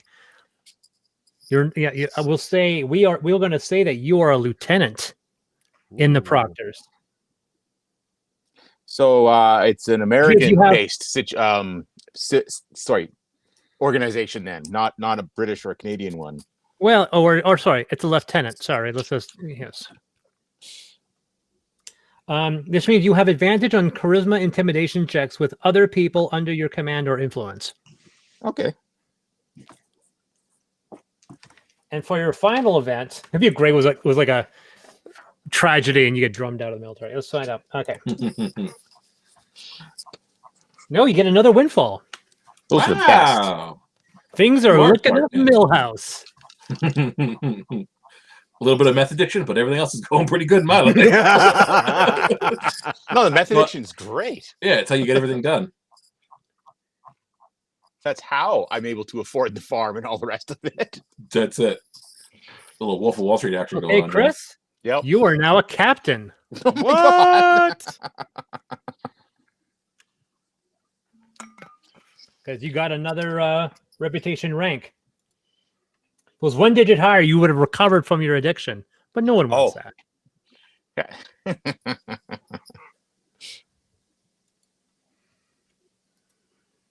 I would too, look at friends. Yes, hopefully there will be a live play. We're holding Mr. Diaz to this. Yep.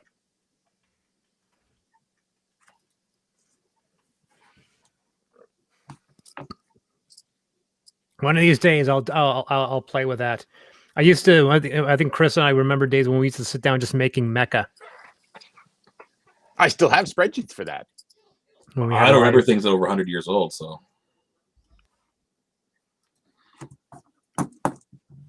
That's because your brain's tiny. Yeah, That's steady. All right, so your life paths have been established. Not as bad as I remember. We had a friend for it was the Alien RPG that Chris and I were doing. This was way before the official. This is the Alien Fusion game, and we were rolling for one person's life path, and they had 3 love interests that all died, Oh yeah.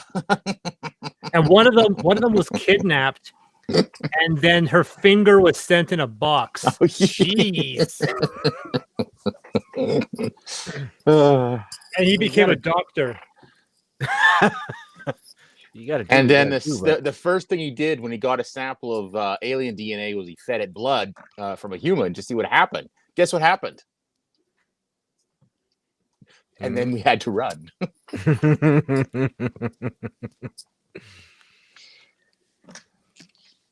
Oh, that's the one where someone threw a Molotov cocktail at me. I critical success to catch it and then throw it back. Then they critical success to catch it and throw it back at me. And then I critical success to throw it back at them one last time. Jeez. This was also the one where there was a bunch of NPCs, and 2 of them rolled so many crit successes in their combat, I had to give them names and a personality. Yes, they got names. Yeah. That's one thing I was actually not super happy about with the Mecton system was 1 in 5 rolls was a crit. It was Which 1 in is- 10. It was if you've rolled a 10, that it was a crit, you would roll another die and add Sure, to it. but a 1 was a critical fail, right? So 1 in Yeah. 5 rolls was a crit. Was Yeah. a crit fail or a crit success, and it seems like a little a bit much. Like it happens a bit too often. Yeah. I didn't All right, mind it. I thought- so those I are thought- our backstories. Those are your backstories. So once everyone else eventually makes the other characters, Mr. Chris will be the commander of your Proctor Lance. Oh, cool. I'm gonna get to boss you guys around, and you're gonna just have to like it. For a change. I have advantage on rolls against you. So when we play, we're playing Constanoga? We will eventually be playing all of them. Yeah. Yeah, let's go. When you're in my world, I won't boss any around because I just plan to ride the rails. I'm just gonna leave. No, well, so in Conestoga, the players will be assuming the roles of members of a Proctor Lance, which are these mercenary / adventurers / secret organization. It's kind of like what would happen if some secret society like a guild became the only defensive mercenary group in the world. And you'll be exploring the inner depths of the alien vessel. In Paradise, your Transdar are going to be a bunch of your standard group of wandering adventurers. In Taurus, it's going to be kind of like a group of it's like Firefly. You guys remember Firefly? Yeah. But instead of the Serenity class vessel or the Firefly class vessel, you will be in charge of a train. Interesting. Very cool. I like it. In the framing fiction, Chris, the train is called the Vanderov. I noticed that.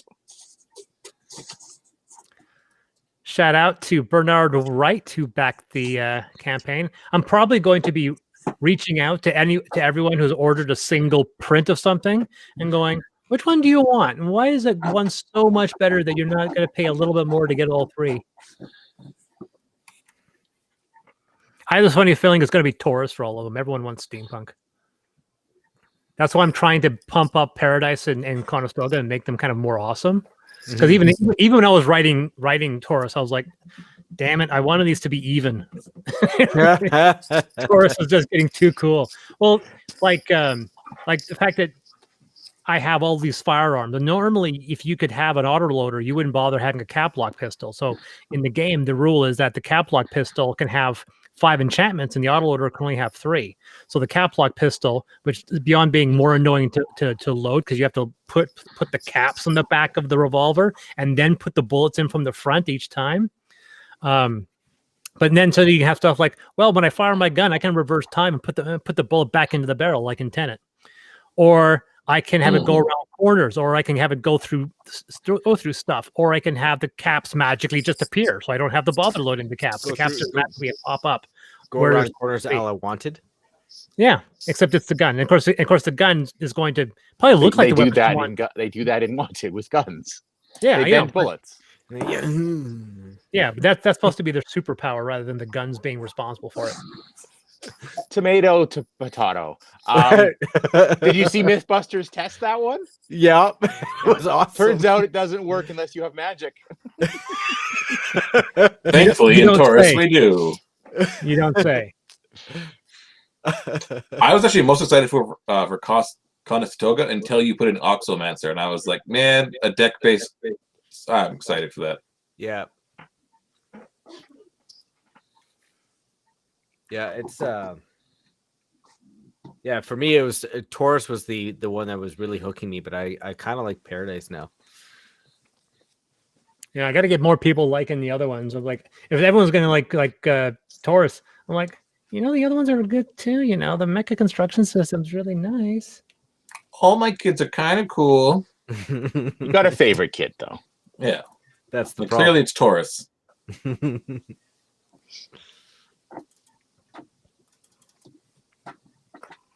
Yeah, and Taurus has all the trains. It's the first time I've ever seen there's actually how many? There's 1, 2, 3, 4, 5, 6 different train locomotives. No, 8 different train locomotives, and this is probably the only 5th edition game in history that has rules for rail cars. Because I have the armed, the armored, the box car, the flat car, the 2 different passenger ones. Oh, you could also have a steam truck as well.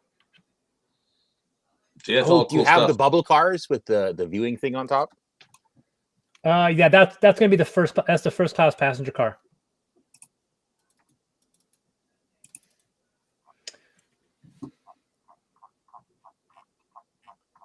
Yeah, we have a lot of inscriptions. Dimensional ammo. You can also you can have so your weapon actually only exists in a semi-dimensional space, and the way it's described in the same way that a magician would reveal a card. You basically roll your fingers and a gun appears in your hand.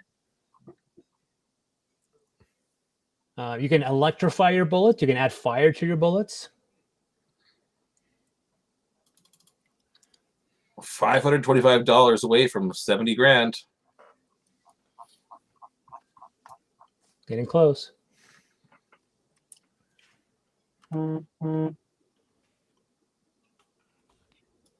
Yeah, I agree, lazy guy. But you know what?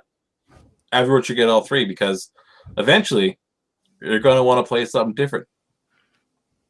Well, that's the whole intent. I mean, Conestoga, the whole design of Conestoga was to adapt the crafting system from Dead Space 3, and then realizing, well, that was 25 pages, right?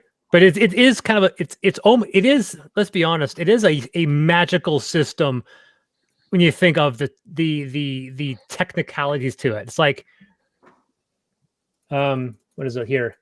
Like if you have, where are they? Where are the manifestations here? There they are, and you have a fusion driver, and you put an alternator tip on it. It becomes a laser cutter. You switch the alternator clip to an ejector. It becomes a charged plasma cannon. That's my favorite. If you replace the fusion driver with a mortal driver, it becomes a high velocity rifle. You swap that out with the utility driver, you get a grappling hook. I really like that. I need a grappling hook so I can be Batman. Yeah. Right now, my character can disappear into dust and teleport, Gets a bonus to stealth. Throws cards. Has no parents. I am Batman and Gambit, like the two of them together. I'm just throwing up magic cards. It's perfect. You are No, it's not magic cards. It's batarangs. That's right. I gotta reflavor with these cards. I bend all the cards into cardarangs.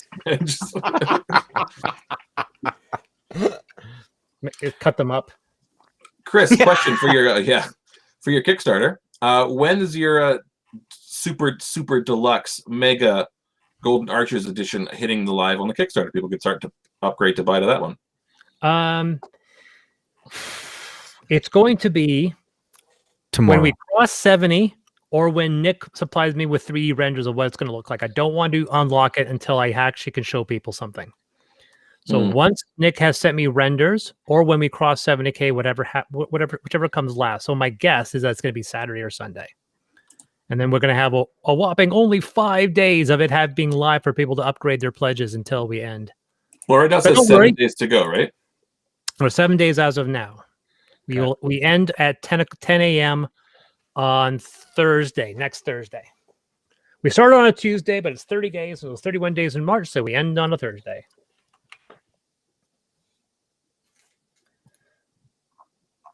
So because we're starting at 3rd level, I'm going to see here. Chris, I am. Now, there are 2 different types of armor. You have cages, and cages are very much like the exoskeletons from Elysium and a handful of other games. A lot of games have them. They're they're also very modular. They have dozens and dozens and dozens of modifications. And shells. And the shells. And the shells. And the shells are one piece giant, not say giant, but they're large mecha. You know what happens if we put Will's character in one of those? Nothing. Well, we'll have a ghost in the shell. I kind of thought so you were going. So my build is going for a fast, sneaky type. So is there a scout leaning option between the cages and the shells? The cages are, they can be. The shells are not in any way, well, they can be subtle. I mean, there's a large variety of shells. But the shells have, almost every shell can fly. They generally have very unique abilities. And I don't think any of them are terribly subtle. Yeah. I haven't gotten to the crutches yet to start looking at the details on that. I'm sort of going through my class right now, getting it up to 3. So shout out to Thomas. Oh my God, Thomas Uhlenhake, Uhlenhake, Thomas Uhlenhake, for backing $144. Yeah, Thomas, come on down to Prince George. I'll give you a nice sandwich at my shop. Turns out he does. He walks in. Where's my freaking sandwich? I'm Thomas. I'm just like, throwing cards on the table. And there's like 4 Thomases come in. Yeah, like that's that what we'll kid do. who actually got the 1,000,000 Pepsi points and said, "Where's my Harrier?" And Pepsi went, Clearly. Anyone pledges, make sure you come down to Birch. We'll give you a nice security board. Great deal on it if you pledge to this Kickstarter. You can play with all your players and have a nice little meats and cheeses. They're delicious. They are legit delicious. What we do last time, Chris, for Naramata, we did like I gave 20% off for people who came in. Yeah, it was. I remember that. Yeah, so we'll do that again today. And when we play, every time we do this, when we play live, I'll give 20% off to anything in the store. I guess it only helps you live in Prince George, so you know. Luckily, I'm going to send Nicole down there tomorrow because she backed it. That's it. I mean, like, Scamming. No. Damn it. I actually made cards to give away people who wanted discounts too. Cool. Yeah? Nice. Yeah. So let's see here. Since you are human, Mr. Brown, Chris, do you want a light, medium, or heavy armor? I'm probably going to be going with light unless I can get medium to be as quiet and stealthy. Well, then I'm going to give you an RR8 Scout cage. Okay. Okay. Which is 3,000 cost, so it's a pretty decent for a third level character. 12 plus Dex modifier.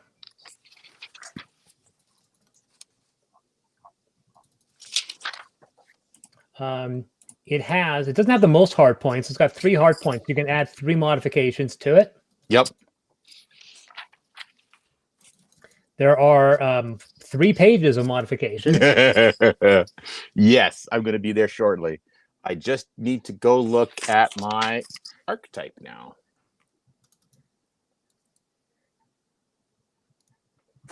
Let's see here. I kind of want to do a group where everybody takes the Brother of Blood archetype and we all just team up and just wreck things.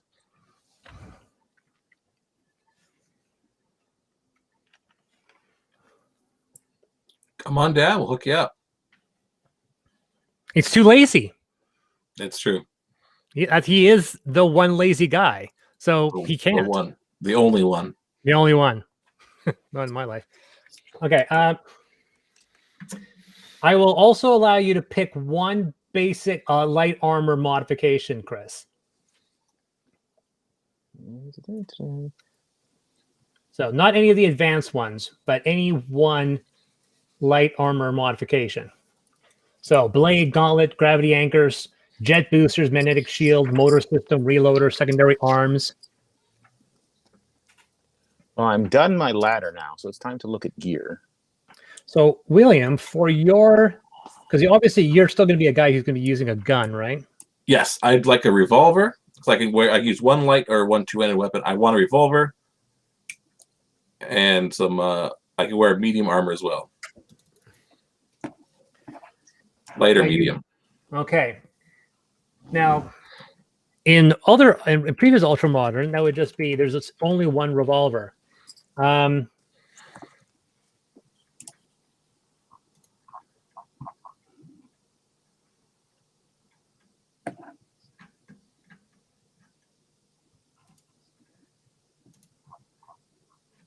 also was getting a net gun, so I thought it was hilarious, but that would not be that useful for me.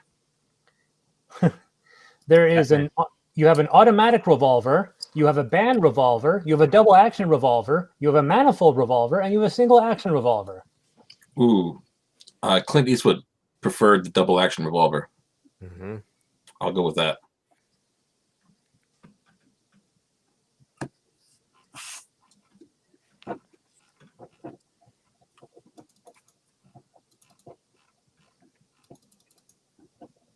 I plan to be a sneaky spell casting, shoot in the back kind of guy.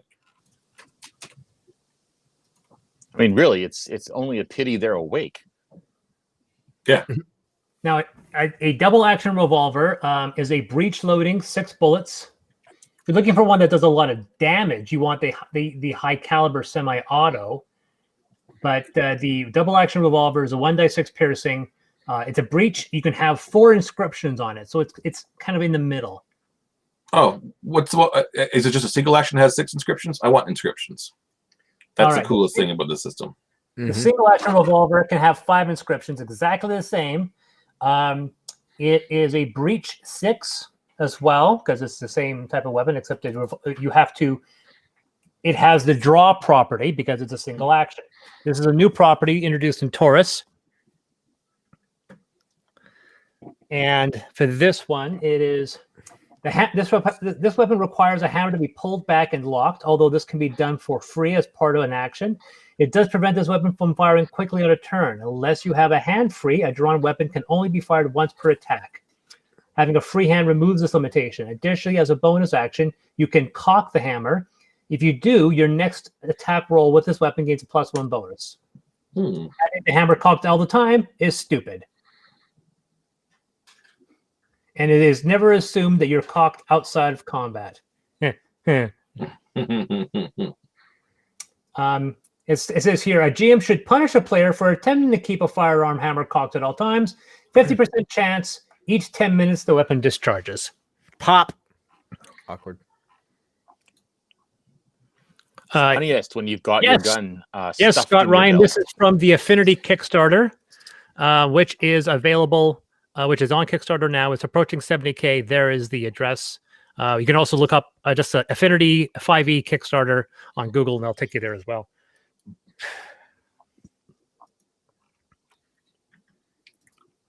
I'm just finding the weapons on Taurus right now, so I can write down a bit more. I'll also give you an inscription. Oh, my hero.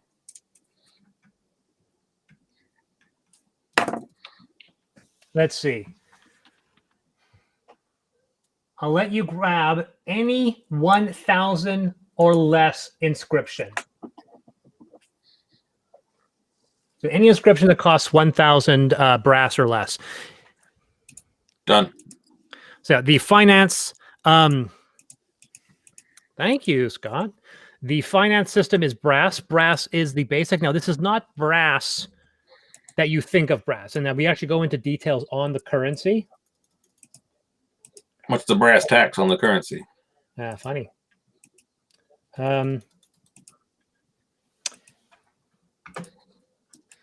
Brass is a specific type of alloy that looks like what you think of brass, but has a very specific molecular pattern. It's a, if you were to check it on the atomic scale, it has this. It's a perfect structure. There's no deformation. It's a perfect alloy, no one's been able to recreate it. You can only grab this by basically scavenging it from the ruins of the Iroquois Caliphate. As a result, there's some scarcity, so it's the unit of measurement. So kind of the same way that steel was used as currency in Dragonlance, this brass is employed as a resource and employed as currency. So if you need to make a weapon and it costs you 400 brass, chances are there's probably 400 coins of brass in the weapon. Makes sense. You basically have to smelt the content and make it, because brass, unfortunately, is the only thing that can hold inscriptions. Inscriptions basically control smoke. Brass, if it's in a container, can hold in smoke. And it's been theorized that the hydro cell, which is this water-based power cell that everybody uses, is in fact the whole thing is a misdirect. That the entire water-based power system that the supply and production is controlled by a church that goes by the same name as the church in Paradise, are basically using it as a way of containing in smoke. And the idea being that this power cell is actually a magical power cell that employs water and brass to contain smoke within it. So as a result, brass is the unit of measurement.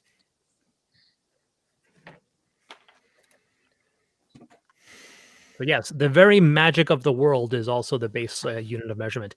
In Conestoga, although there is credits, the vast majority of the game is a barter system with all of the compounds and materials that you can trade in. Yeah, I'm looking for guns right now.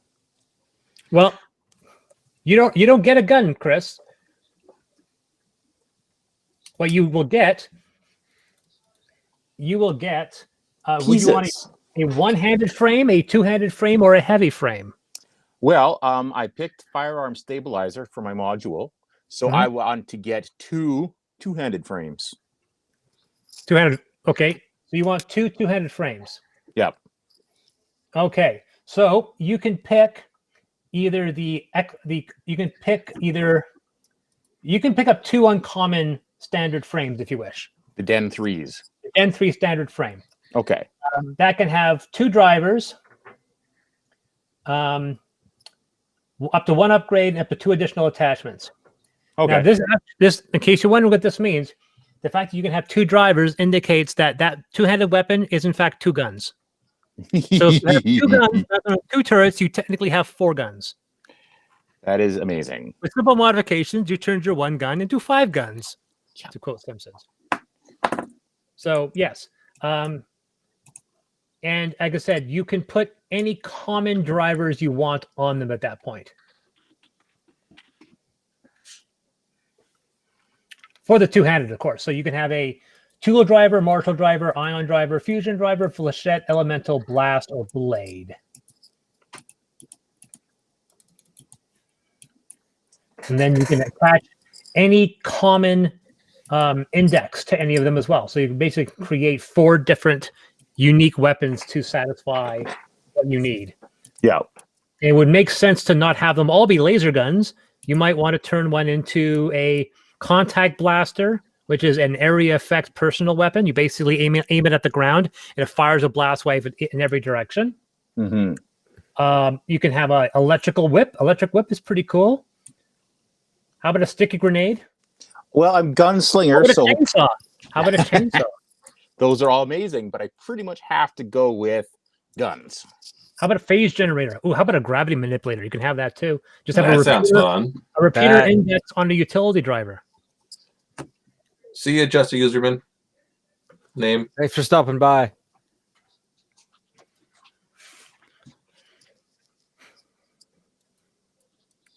Now, I haven't talked. here's the I haven't expressions. given Bo a lot of love and attention. That's okay. His family gave him enough in game. And Yeah, I it's left them. enough love Me. from his family. There's a snowball launcher. Of course, there is. You gotta have some freeze weapons in there.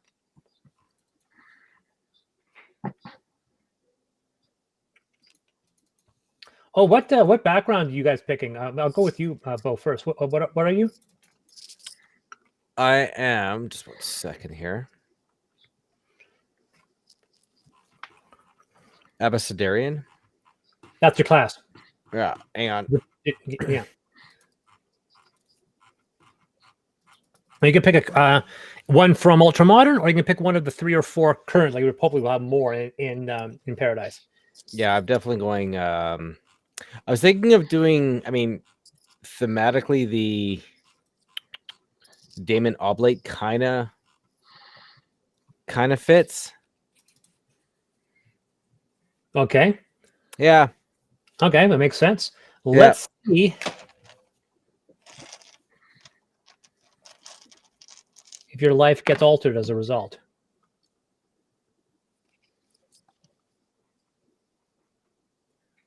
Oh, I admit it. So you admit you've been really, really lucky. Your identity hasn't been exposed, and the few times you faltered, there were friends that sheltered you. Humans aren't all that bad, and you've loved far too many of them. This is probably makes sense because you lived in a very loving family. This is Fuck- very Fuck your Damon parents. They abandoned you. William is not impressed.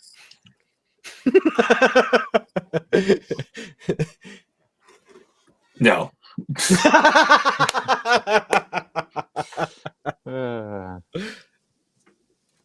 So the Abecedarian is a bit more traditional. You do have a spell book. It's a Cryption album. It's basically an album where you keep some of your pre-made spells. Yeah. The weird balancing with the Abecedarian is that you have to etch and create your spells, and your spells cost money. You actually have to spend money to make your spells, and you can only put a certain number of spells that you can put inside your Cryption album, and your album has a certain number of levels of spells you can place in them. Yes.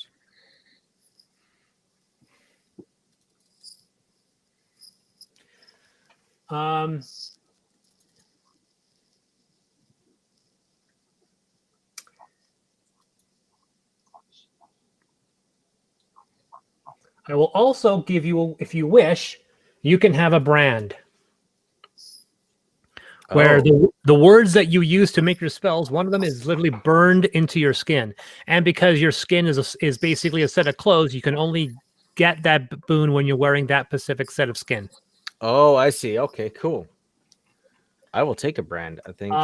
You can pick any brand that is, say, 2,500 gold or less. Where? Oh, there they are.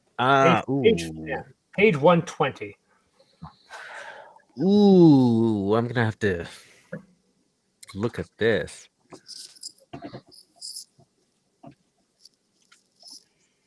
Oh, you know what? I mean, oh crap! Probably the brain booster is going to be the best for my character. Bit of min maxing going on, but Oh, pshaw. What do you need to be smart for? I don't know, creating cool stuff and then leaving it. So What path did you take? Your background, William? I took railman. Oh, okay. Ride the rails. I thought it was really fitting. I just pictured this guy being a little Rail morose. runner. Railrunner, that's it. He's kind of a hobo. You said he was abandoned by his parents, lived on the streets. I was like, all he knows is just traveling around, so he just is comfortable riding trains everywhere and just shooting random people who are bad. Who are bad. I was just gonna say. And Bo. For some reason, he's very comfortable just shooting Bo. All right. No problem with that. Pow. So, William, you saw a myth once. One of those legendary trains other railrunners speak of, a legendary train. You witnessed its power and you became obsessed with locating it. It's the prize we all seek. Because trains are equivalent of naval ships. So there are ghost trains, pirate trains, and of course, privateer trains that are pirate trains that are contracted under a city and so forth. All right. I'm a dust rail runner oxomancer effigy, obsessed with finding a ghost train now that my lost love, Bo's sister, has passed away. I'm an average Joe, grew up on a farm, family's still there. I'm out working to provide for the wife. Who's Bo's sister? I left my sister. Yeah. Yeah, he had But everybody loved me. Somebody had to step up. Everybody loves me anyway. I'm good with that, except that one city, but whatever. Chris, I picked revolver fountain for my inscription on my gun. The ability to fast load sounds great. Yeah. Like I said, I'm Batman, Clint Eastwood, paint the town red kind of guy.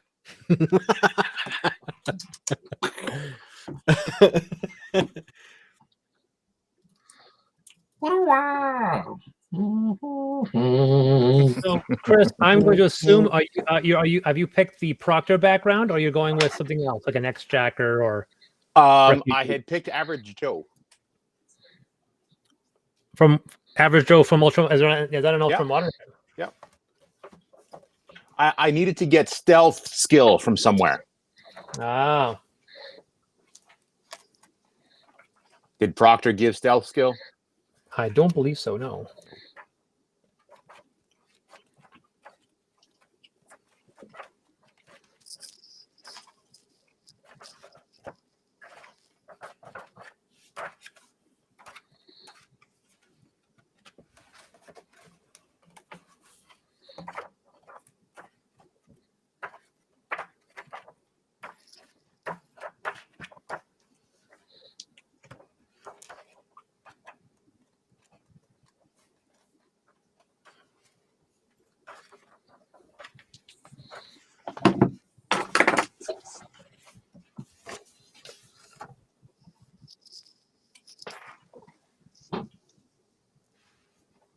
Ooh, Silent Stride. What does that one cost? Does sound pretty good.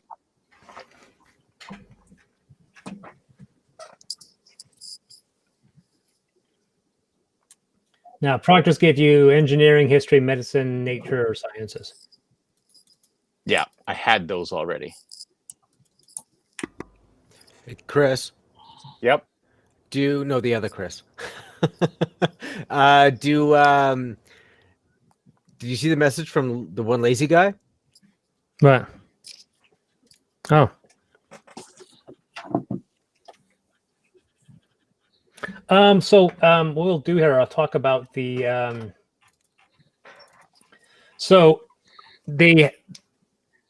since every single material has a cost value, there is a barter system that you can employ when you're trying to trade items for items. There are two different types of loot rules. One set of loot rules gives you modules that you would find and build items, or you can just grab raw materials. And in a sense of humor and relating once again to the video game inspiration of this whole series, everything in the entire universe can be built by 9 different things. You have biogel. Biogel is for anything medical purposes, resurrection, healing, or biogel. Casimyrite, chimeritanium. Chimeritanium is a metal that can be any metal you want it to be. That's why it's called chimeritanium. Chiral fiber, which is used in a lot of clothing. Fullerite, which is is a play off of a carbon molecule. Lucent, which is a liquid. Oh no, lucent is I can't remember what lucent was. And then quasoline, which is any type of liquid. Quasoline, and then good old fashioned widgets. And widgets are everything that anything else cannot be. So if it's not one of those items, it's widgets. Then you have crafting objects. These are larger items that certain devices employ. Hypersolids, which are solids that exist in multiple dimensions. An interocitor, because I'm a sci-fi nerd. And you'll see how many people get where that reference is from, the interocitor. Oh, yeah. The logic marker, which is an AI. A temporal overthruster. Temporal overthruster changes time, changes time compression. So if you have something that takes 5 minutes to do, you put on temporal overthruster and it takes 2 seconds to do it. So it allows certain technology to work correctly. A transducer, which is another stupid sci-fi in-joke. It turns something into something else. And then finally, your zero-speed manipulator. Zero-speed manipulator is what happens if you need something to go through something else to get to what you need it to be. So those are the ingredients that will build everything. Like there are certain things, obviously you can't build glow paint. You got to buy that. Certain things you have to buy. So there's non-craftable gear. Everything else, the tables have been greatly expanded to tell you everything you can imagine. So, for example, if you wanted to make a tablet, that requires 12, like a tablet computer, requires a logic marker and 12 widgets. But you also need an engineering bench. You can't just build one on your own. You need an engineering bench. And that becomes these devices. You have to have these devices to build certain things. The all kit is basically a hand-built device that can make any tool you want. The BioForge is a giant organic 3D printer. The dimensional printer is the same thing, except it can create different objects seemingly out of nothing. The engineering bench is very common. About 80% of the things require an engineering bench, and that is just like a bench with a bunch of manipulator arms that can build things. A fabricator, which is kind of like the replicators from Star Trek. The molecular assembler, which is a very large crane-like device. You need a molecular assembler if you want to build mecha and stuff like that. And finally, a negative driver, which is a type of specific tool that has that can go through solid objects. So if you want to screw a bolt and it's hiding behind a piece of armor, you use a negative driver. It'll literally screw the item from a distance. And so everything can be built from there because there are 5 different types of power cells. There are no clips in the game at all. Everything is run off of 5 power cells. A cell, a fuel, new matter, plasma, and volt. Everything in the entire game is run off of these 5 different types of power cores.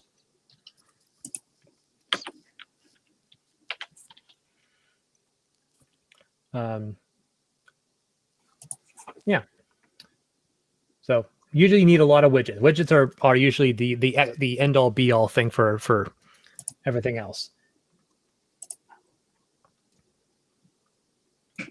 I firmly believe that there are some people that are going to completely ignore the crafting system and just employ the modular weapon system, and that's fine. Bo, is your cat just solemnly looking outside? Oh, I can't hear you, Bo. We can't hear you, Bo. Yes. To answer your question, yes. He wants to go outside, but it also doesn't want to go outside. It's torn.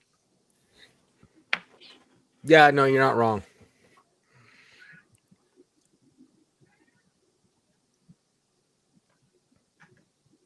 The other thing I also did with crafting, I also greatly reduced the time.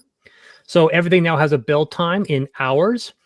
You can spend more time building things, but it doesn't take nearly as long than traditional rules. It's faster than traditional rules, faster than ultramodern. For example, if you wanted to build something simple, Like let's see here. What's a good example? Oh, you can build a laptop in 5 hours. I do have a question. Yeah. So if I've got a frame for a weapon and it Yep. takes 2 indexes, It takes 2. Yeah. So you basically it's 2 guns on top of each other. okay. So does each gun have Each driver index? Right. Each driver requires its own index. Okay. All right. 2 So indexes. I'll have those. It's not mix and match. It's 2 that are already set. Yeah. Okay. Now, one thing you can do, I don't know if I did this or not. There could be, I got to check whether or not I added that feature, where you can slap something to the bottom driver and it actually feeds power into the top driver. I can't remember if I actually have put that in. Oh, there's a multi-driver thing here. Oh, there you go. Yeah, removing and adding drivers is pretty fast and easy. I think you can do it in like 2 actions. Because it's meant to literally just pop things out, pop things in.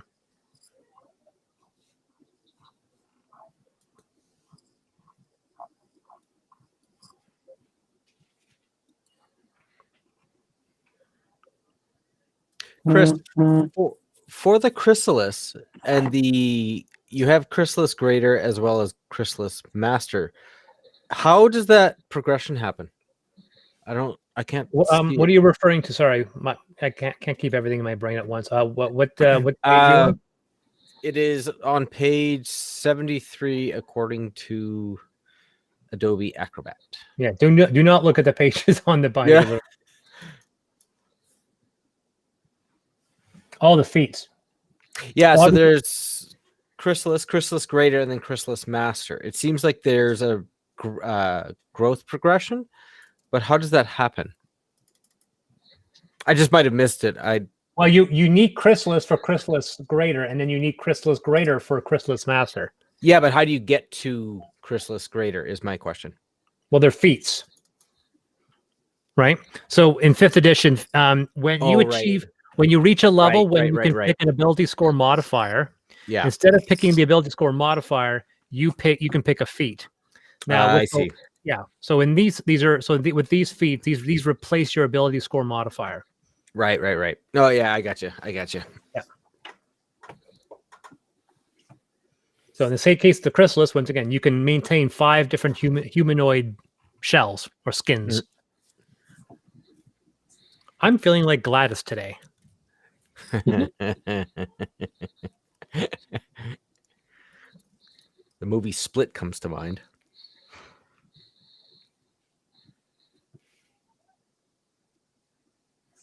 Yeah, the Chrysalis Master is kind of nuts. You can like, what do you have? I have a bear rug. What is it? You gotta literally, you have a bear rug on the floor, and when time comes, you can literally become a bear by just slipping into the rug.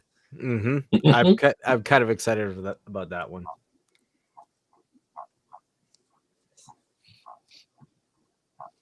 Yeah, you can have 20 different shells of creatures and people.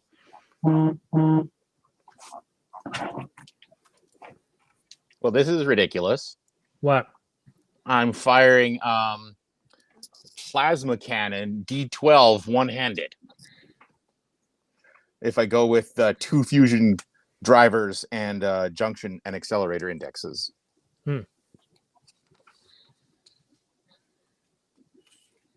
One gun added onto one gun. Nice.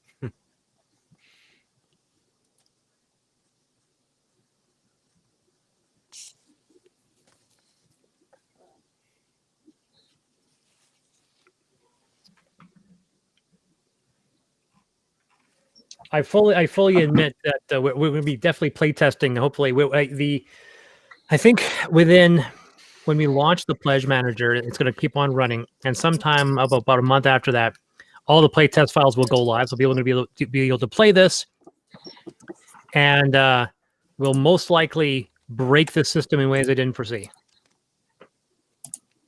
Isn't that That's what the fun. playtest is for, though? Right? Go ahead, William. Oh, so that's what playtesting's for, right? So it's the exact same thing you were going to say. That's yeah. It's like Brown's like, hey, like Chris knows exactly how to break. He's kind of like me. There was a time I don't think Chris was there for that. I was in this Mechton game. Oh, I remember.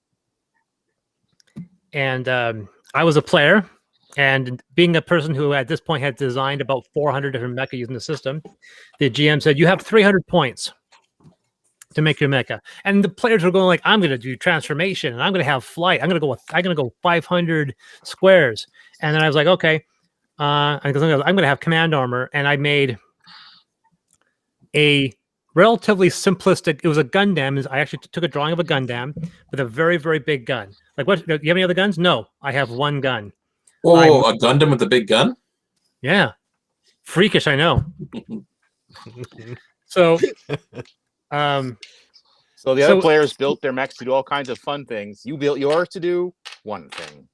which is what you do in a mecha. So people could transform. So the average damage output of all the players was like 8 kills, which are the kills damage. Like the craziest damage ever would be 20 kills, but it's so expensive. It's virtually impossible to have a 20 kill weapon when you only have 300 points to build.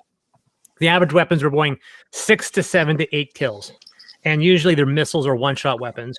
And people were transforming and stuff. And then the average armor was about 6 to 8 with 10 to 12, 7 or 8 internals. I walked on the field. I had 10 armor. I was super heavy on my internals, so I usually had 12 to 22 hit points. I had a single 3-burst 15-kill energy gun. So in the way the game works, for every number you beat the die by, you would hit with additional bolts, and I had a burst 3 weapon. So if I would roll a die, I would hit you 3 times for 15 kills. Each hit. Each. So if I ever, we determined very quickly that if I ever got into a one-on-one fight with the players, if I fired on one player, I would literally take a limb off with every single shot I had, and I would shoot 3 times in one action. You're like, so, how's that transforming going for you? one arm, and one leg are gone. You're out of commission. You're no longer combat effective. And the group actually got a little angry at me because I had because I had a drawing. I had an image of what my mech looked like. It was one of these Gundam mechs with a big gun. I knew what the gun sounded like. It sounded like the quantum torpedoes firing from Star Trek First Contact. So It's just this loud, super bright flashing noise. Because it's Mechton, so shut up your stupid face about no sounds in space. Exactly.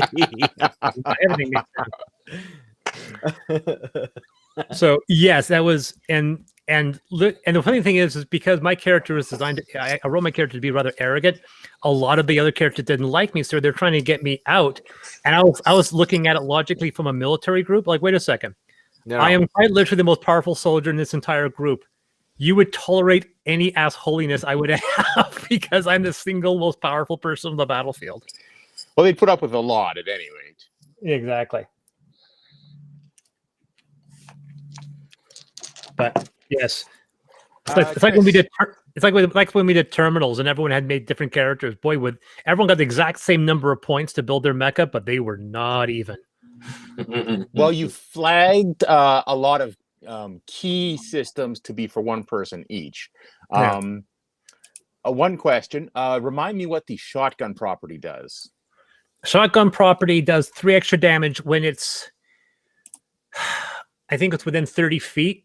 You do an extra +3 damage, I think, is the shotgun trait. Okay. I have the book right here, but, just go by memory.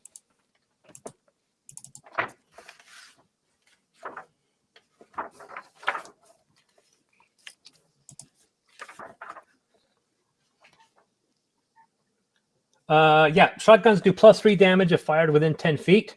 Beyond normal range, they inflict half damage. If you roll a natural 20, the target is knocked prone. Nice.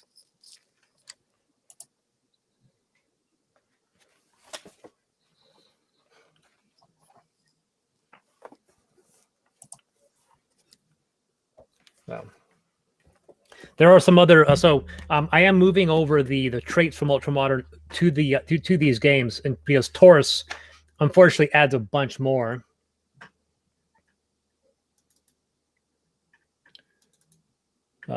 just for balance. Where are they?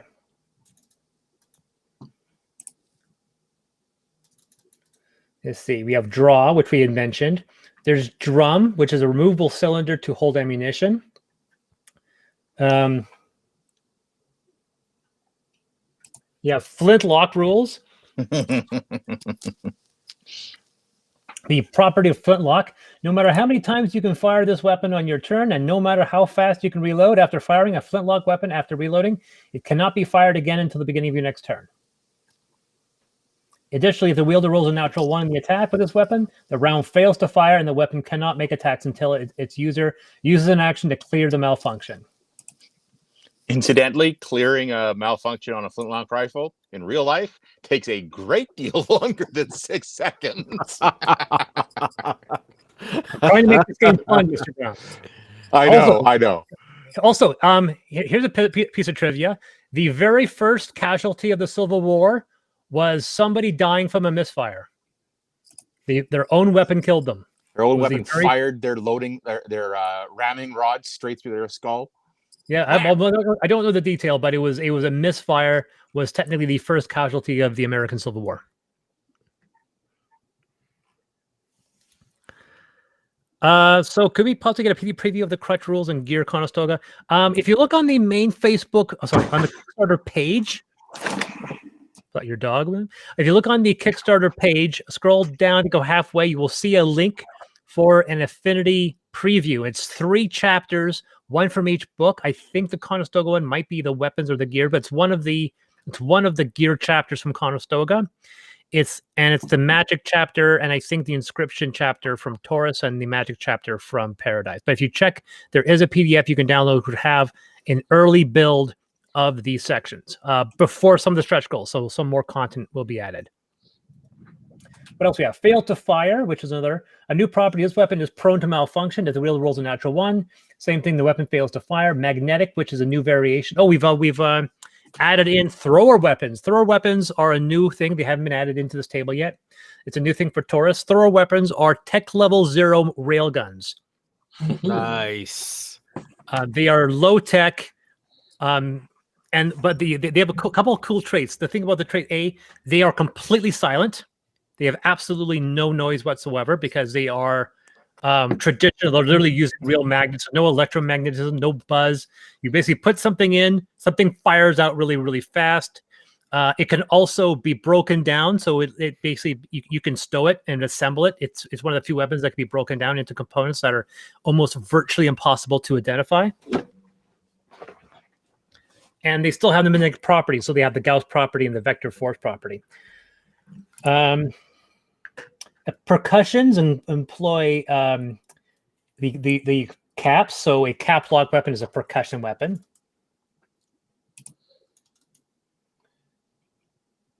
So those are the new ones. Is this the portal gun here? Yes. It is the portal gun. I need one. Which one is that one? The alternator phase cannon with the utility driver. Well, when you have to create 45 different options. Oh no, I'm not saying this is in any way a bad thing. I'm like, I have to get one. I need to be able to think with portals.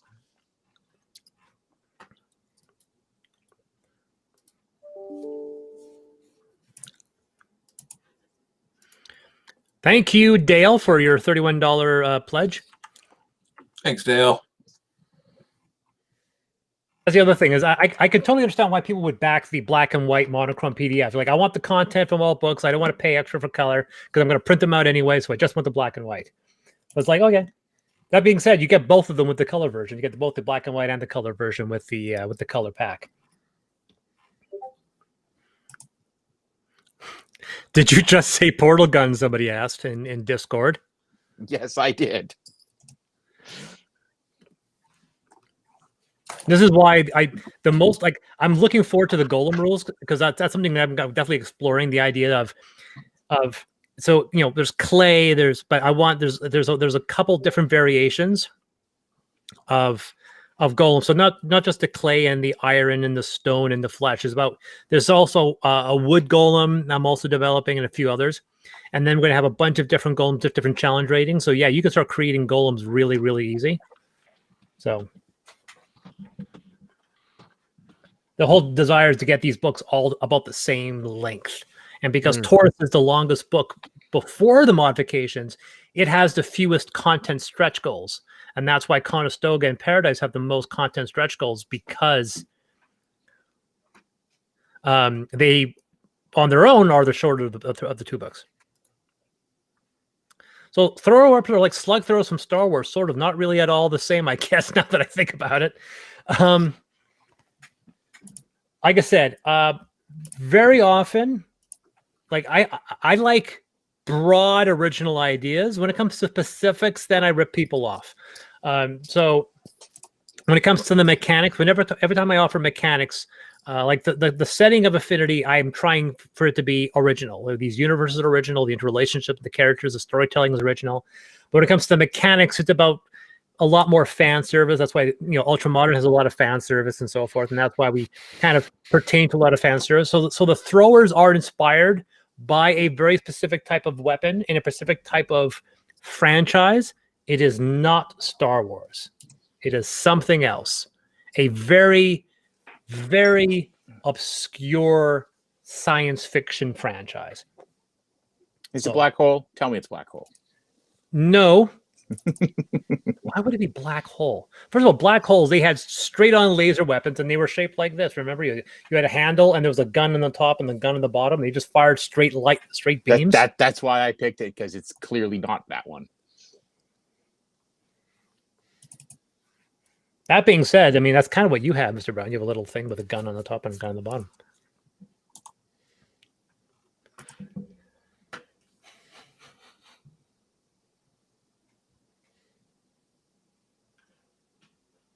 What else we have that's unique? Oh, band revolvers. So there's a gun that when it's a chain weapon, it's literally the bullets are on a chain that hang underneath the gun. Right. So as you're moving your gun, this little chain is hanging underneath it because it has all the bullets. A band revolver is just a piece of stick that goes through your gun. We have old-fashioned crank guns as well. What else do we have that's cool? A manifold revolver. Oh, there's a type of weapon where all the bullets are actually inside the gun, and it's like 30 bullets. There's a gun like this big. It's got like 30. Yes.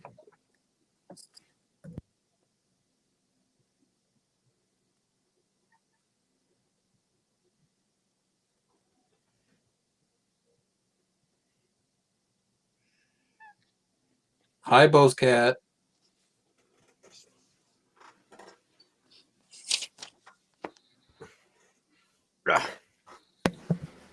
Which cat is that? Dublin. Yeah. Speaking of cats, the other one was Skookum. Skookum? Oh, okay. Yeah. I was gonna, how's your one cat that was Oh, Pixel? She's still alive, which is amazing. She had a death basically, prognosis that was basically dead within 3 months, and it's been a year and a half. awesome. Yeah. Oh, you bought ice cream. I'm about to start a new campaign in Chris We'll be Brown's ending group. soon, by the way, because apparently there's ice cream for me. Sorry, Oh. go ahead. Go ahead. I was William. gonna say, so I finally found a ranger class I want to play, because rangers are worse than paladins. And the ranger class is I'm playing swarm rangers, and it's just a guy who has way too many cats, and it's a ranger of the swarm. Yes. It's like swarms of cats. You have to play it as a girl so that you can be a crazy cat lady. Yeah, I'm not opposed. I was thinking if I did girl, I'd be a lot of squirrels. I'd be squirrel girl. There we go. My first She's roll no through joke. it was bees, because I wanted to be a barbarian multi-class, so I get stung until I go into rage. Nice. Some of the other interesting weapons, by the way, there's a pinfire weapon. The pinfire has 2 barrels and 2 sets of drums. And so you have a choice when you fire the weapon. You can fire 1 bullet or 2 bullets from each barrel.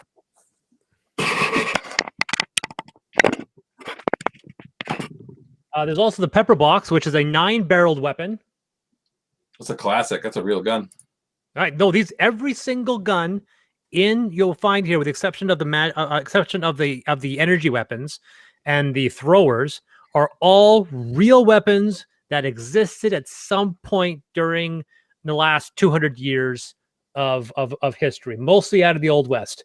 You got a So- grape shot? The one Yeah. lazy guy, dude. That is an awesome idea. I really like that idea about the hate golem. What was that? What the one lazy guy wrote in chat. That is awesome. Can I make that, Chris? I want to make that. You should The rip off the hate one lazy golem. guy? Are you legion the lazy guy to rip off the lazy guy? Yeah. Yeah, that's Technically, idea. a form created by psychic hatred should be something that the maker will make. So thanks for the idea, lazy guy. But that's going to go into the maker class in Conestoga. Aw. yeah, Bo. Sucks to be you Bo, you again. can make I am golem- going to make a ball of hate right now. You can make a golem out of cheese in Conestoga. Take your win. You don't need it. That's it. Yeah, that's true. Lactose and intolerant.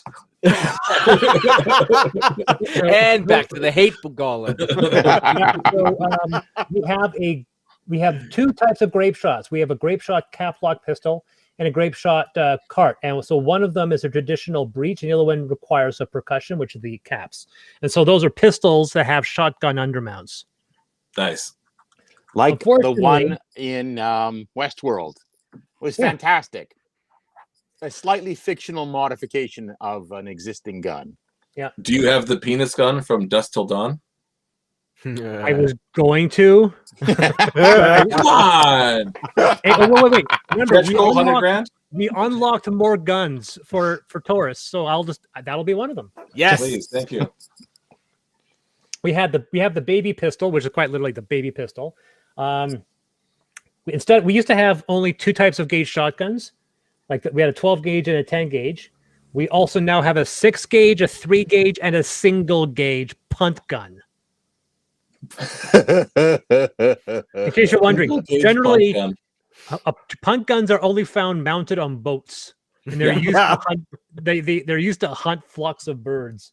Like It's the used- whole no, it's not flock to hunt. It's used all to at once. murder a whole flock of birds. in one Yeah, go. like borderline genocide at this point. Yeah. Yeah. So we have pepper box, the pin fire, a pocket blaster, a ring pistol. There is a ring pistol.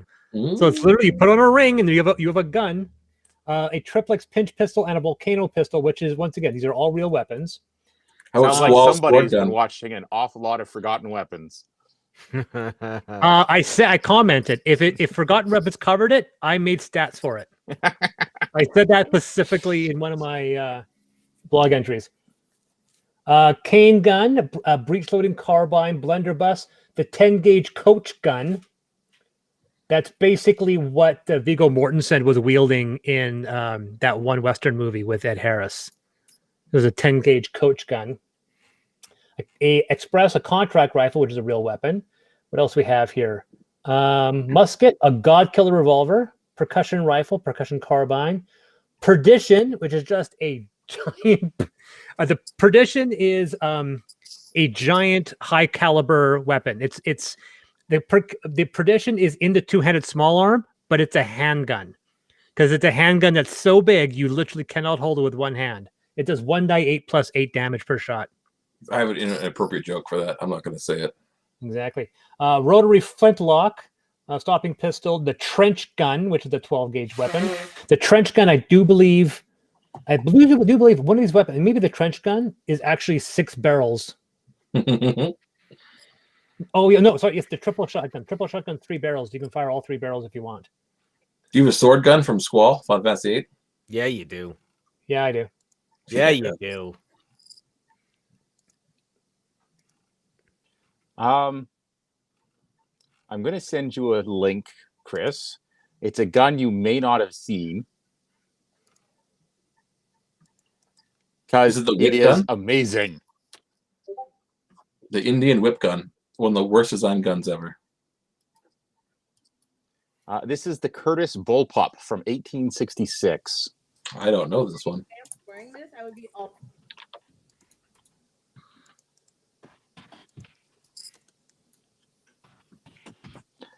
When I first saw it, I was like, "What is that?" That is a what? That's what I said. That's a precursor to a bazooka. It is a slide action drum magazine shoulder-mounted gun. That's some guy who was in band and was tired of being made fun of. He invented it. Makes sense. Yes.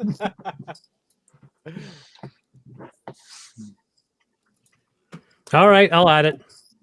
Yeah, you will. Yes.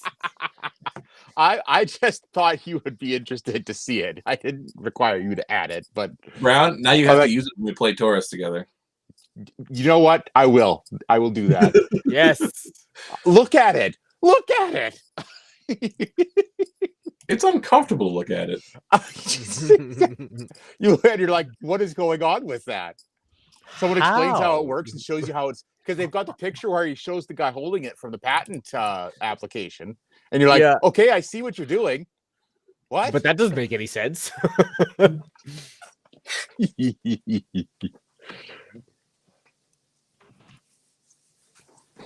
Yeah, I don't know which way is the front.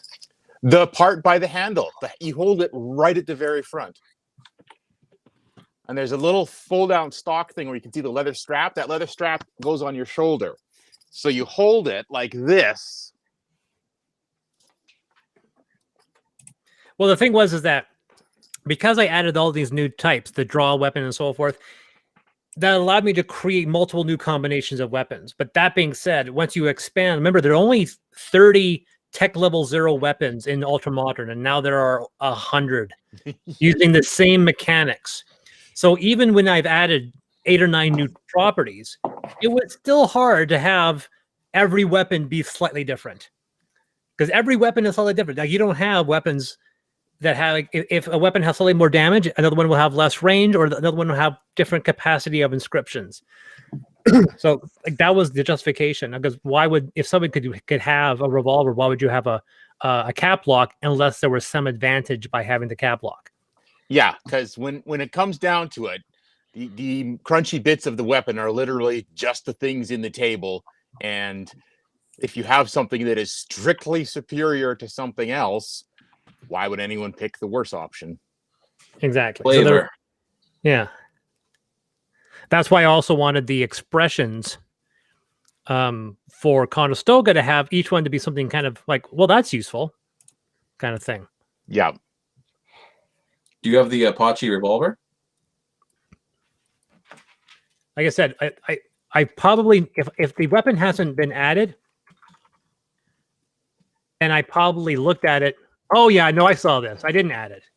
Oh, okay. It's like I think it'd be fun because it's a melee weapon more than it is actually a gun. I don't see the gun's useful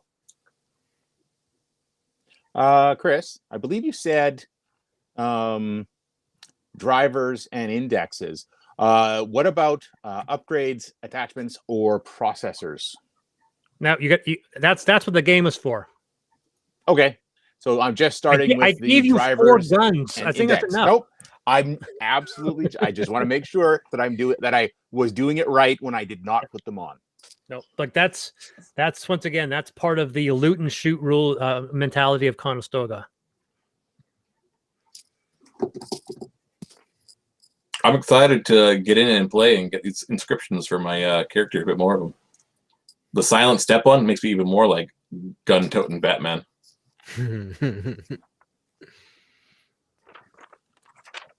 Or the one where I fire a shot, and if it's a critical, the bullet goes back into my gun. Also amazing. That's pretty sweet. That's pretty sweet.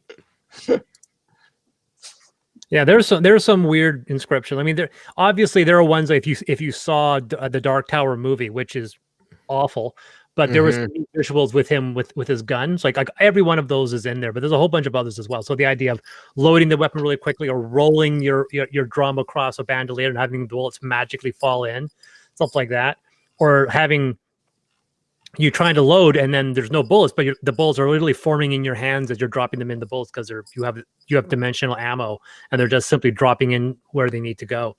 There's some weird modifications, and obviously ones where you fire a gun and then a bullet magically just appears in the gun after that, so you don't have to load it. Yeah, so maybe if you put in that weird bullpup gun that Chris Brown loves so much, you could just have it because it's such a terrible gun.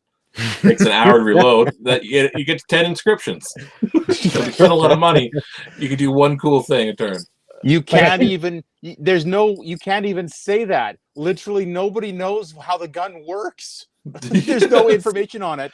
Nobody ever built one. That one they built, Winchester built it like 30 or 40 years later as part of a patent defense when they built something that used a similar mechanism. And someone else said, I patented that 10 years ago. And they're like, this guy patented this one. And look, we can build one. It's a thing.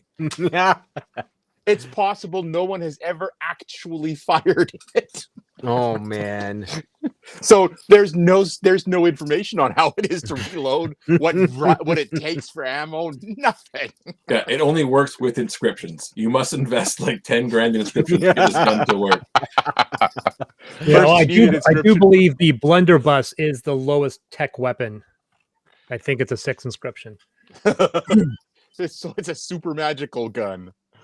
And the great thing, of course, because it's brass and inscriptions, the gun would also look equally as weird and majestic and bizarre, which makes sense because if it's a blunderbuss, it's going to look. Which, oddly enough, the weapons from Wanted, some of them, like you saw some of them, having all these inscriptions, like that actually becomes weapons that you would see in. I want there to be an option for the blunderbuss to fire at least some of the load to be silverware. Yes. I want forks and spoons firing at people. Yes. So when are we getting together to play? Chris? Well, first, I should be noted that the next 3 stretch goals have been announced. They're all physical upgrades for the luxury edition. There are 3 stretch goals that we haven't revealed left. And if we get the last one, I think the last one is the downloadable adventures. I've decided that the adventures will be downloadable. They won't be part of the main book. There's a couple reasons for that. One, it allows players, if they wanted to play the game, they can play it and the GM can download it. And 2, I really can't get these things too big. Otherwise, it's going to get really cost prohibitive because these adventures could end up being another, because we've already added 20 to 30 pages of content with these content unlocks. So, and then we add in the artwork, the 210 pages right now, we'll probably get to 250 to 260. We add in those, something 300 pages. The next thing you know, this is a very large box. So I've decided that these are going to be downloadable adventures. It's still going to have the same level of production value. Why is it the last stretch goal? I want that goal now. There's 2 more physical upgrades for the luxury edition still hiding, and then there's 1 other stretch goal relating to the audiobook, which we talked about. Those are good goals. Yeah. Plus the fact that, to be honest, the adventures require the most effort from me, so I have to make sure that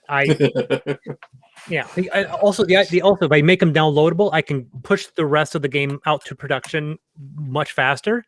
Like we can do the print game, and then I can release the modules much later, right? So like if the game comes out digital by the fall, and the print comes out in March or February, then we could potentially release the modules between that time period without having to worry about having to include them in the physical production. Lazy guy. These guys are awesome to play games with. Not Shut up, Bo. Well, some of them are awesome. Well, so I have never gamed on a stream before. I don't, like I said, I'm pretty, Chris may attest to how I play. I generally like this format. I can see you guys. I'm not going to be using any tabletop hardware. It's just going to be mind. Yeah. It is a talking one. I have to be able to. Luckily, Restream allows me to play video. I want to be able to play audio and have control over that audio. That's a thing that I've mastered. Sometime in the summer, after all my queued videos for Deus Ex Machina are up, I'm going to start doing. I wouldn't say advice for good gaming. It's just basically things I've learned as a games master, things I belligerently stick to that people shouldn't do, and things that I think are a good idea. Right? I mean, I think the reason why I'm the GM I am is because I spent 20 years making some of the stupidest mistakes that GM could possibly make. But I also ran Amethyst for 11 years, so I must be doing something right. So a weekly podcast where we play D&D. Is that you're suggesting right now? You heard it here live? I heard it. Yeah. It's back. Eh? Locked in. Wednesdays at 4, I heard. if the downloadable modules get unlocked, we will run a module in each of the 3 settings. You guys will take these characters, their histories and their roles, and you will make 2 additional characters using the exact same stat values and the exact same locations with the exact same name character. Nice. Nice. Your characters will advance in the same way. So if we use experience, then you will all be getting experience at the same rate. So everyone, when you get 3rd level, all of them will get the 3rd level regardless of how many battles you've been in. Yeah, milestones. Well, that's a bit different if he's going to do XP, but still. But yeah, it's the idea once again is regardless of your events, then you guys will still level at the exact same time. I'm gonna try and roll Hobo Batman in all 3 of your worlds.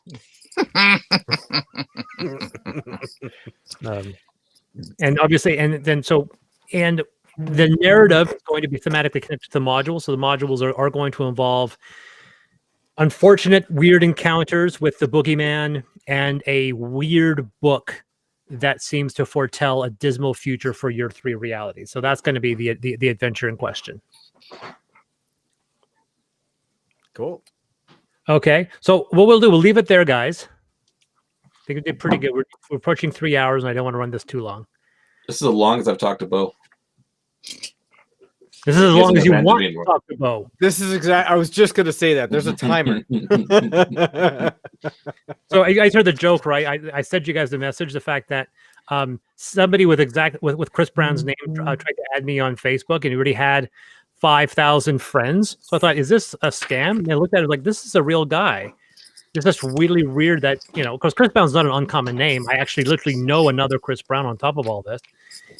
But the funny one is that he's like, well, this guy loves volleyball and sports and hiking. This obviously is not the Chris we know. I like hiking. So how the setting's going to be connected. So there's been a lot of assumption from some people that it's similar to Torg or Rifts, that there's these 3 realities are somehow linked and there's portals. There is nothing within the published game that points to characters moving between the 3 realities. Even when I've decided, look, like, should I do it with my module or with my modules? I was, no, I prefer the idea of these players making 3 different characters and having there be familiar ideas. Now, there are strange connections. I said, well, if you've listened to the stream, you'll know that there are thematic connections. There are certain proper names. Certain historical events have happened. There's one menace that's threatening all 3 settings. There's a boogeyman that pops up in all 3 settings, and there's a strange magical book that pops up in all 3 settings. But the mystery of how these stories are connected is part of the experience of reading it.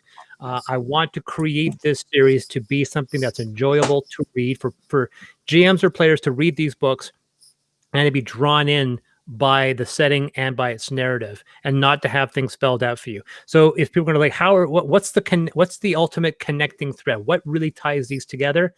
There's never a definitive answer in any of the 3 books. You basically have to figure it out. All right. So, hey, guys, thank you very, very, very much. My throat's about to go. I haven't talked this long in a while. So thank you. Right? Yeah, thank you very much. And I will see 2 of you guys for another meeting sometime next week. Yeah. And hopefully sometime, next Thursday, I'll probably be doing a live stream as we get to the last hour of the campaign. And if you guys are online, you're more than welcome to join me and see where we get to it by the end. Next Thursday, I have the day off. I'm yours. Cool. Ooh. All right, guys. Well, take care and keep everything written down, because those are the characters you're going to be playing. Thank you much. Have a good one, guys. All right. Second edition sheets. Peace.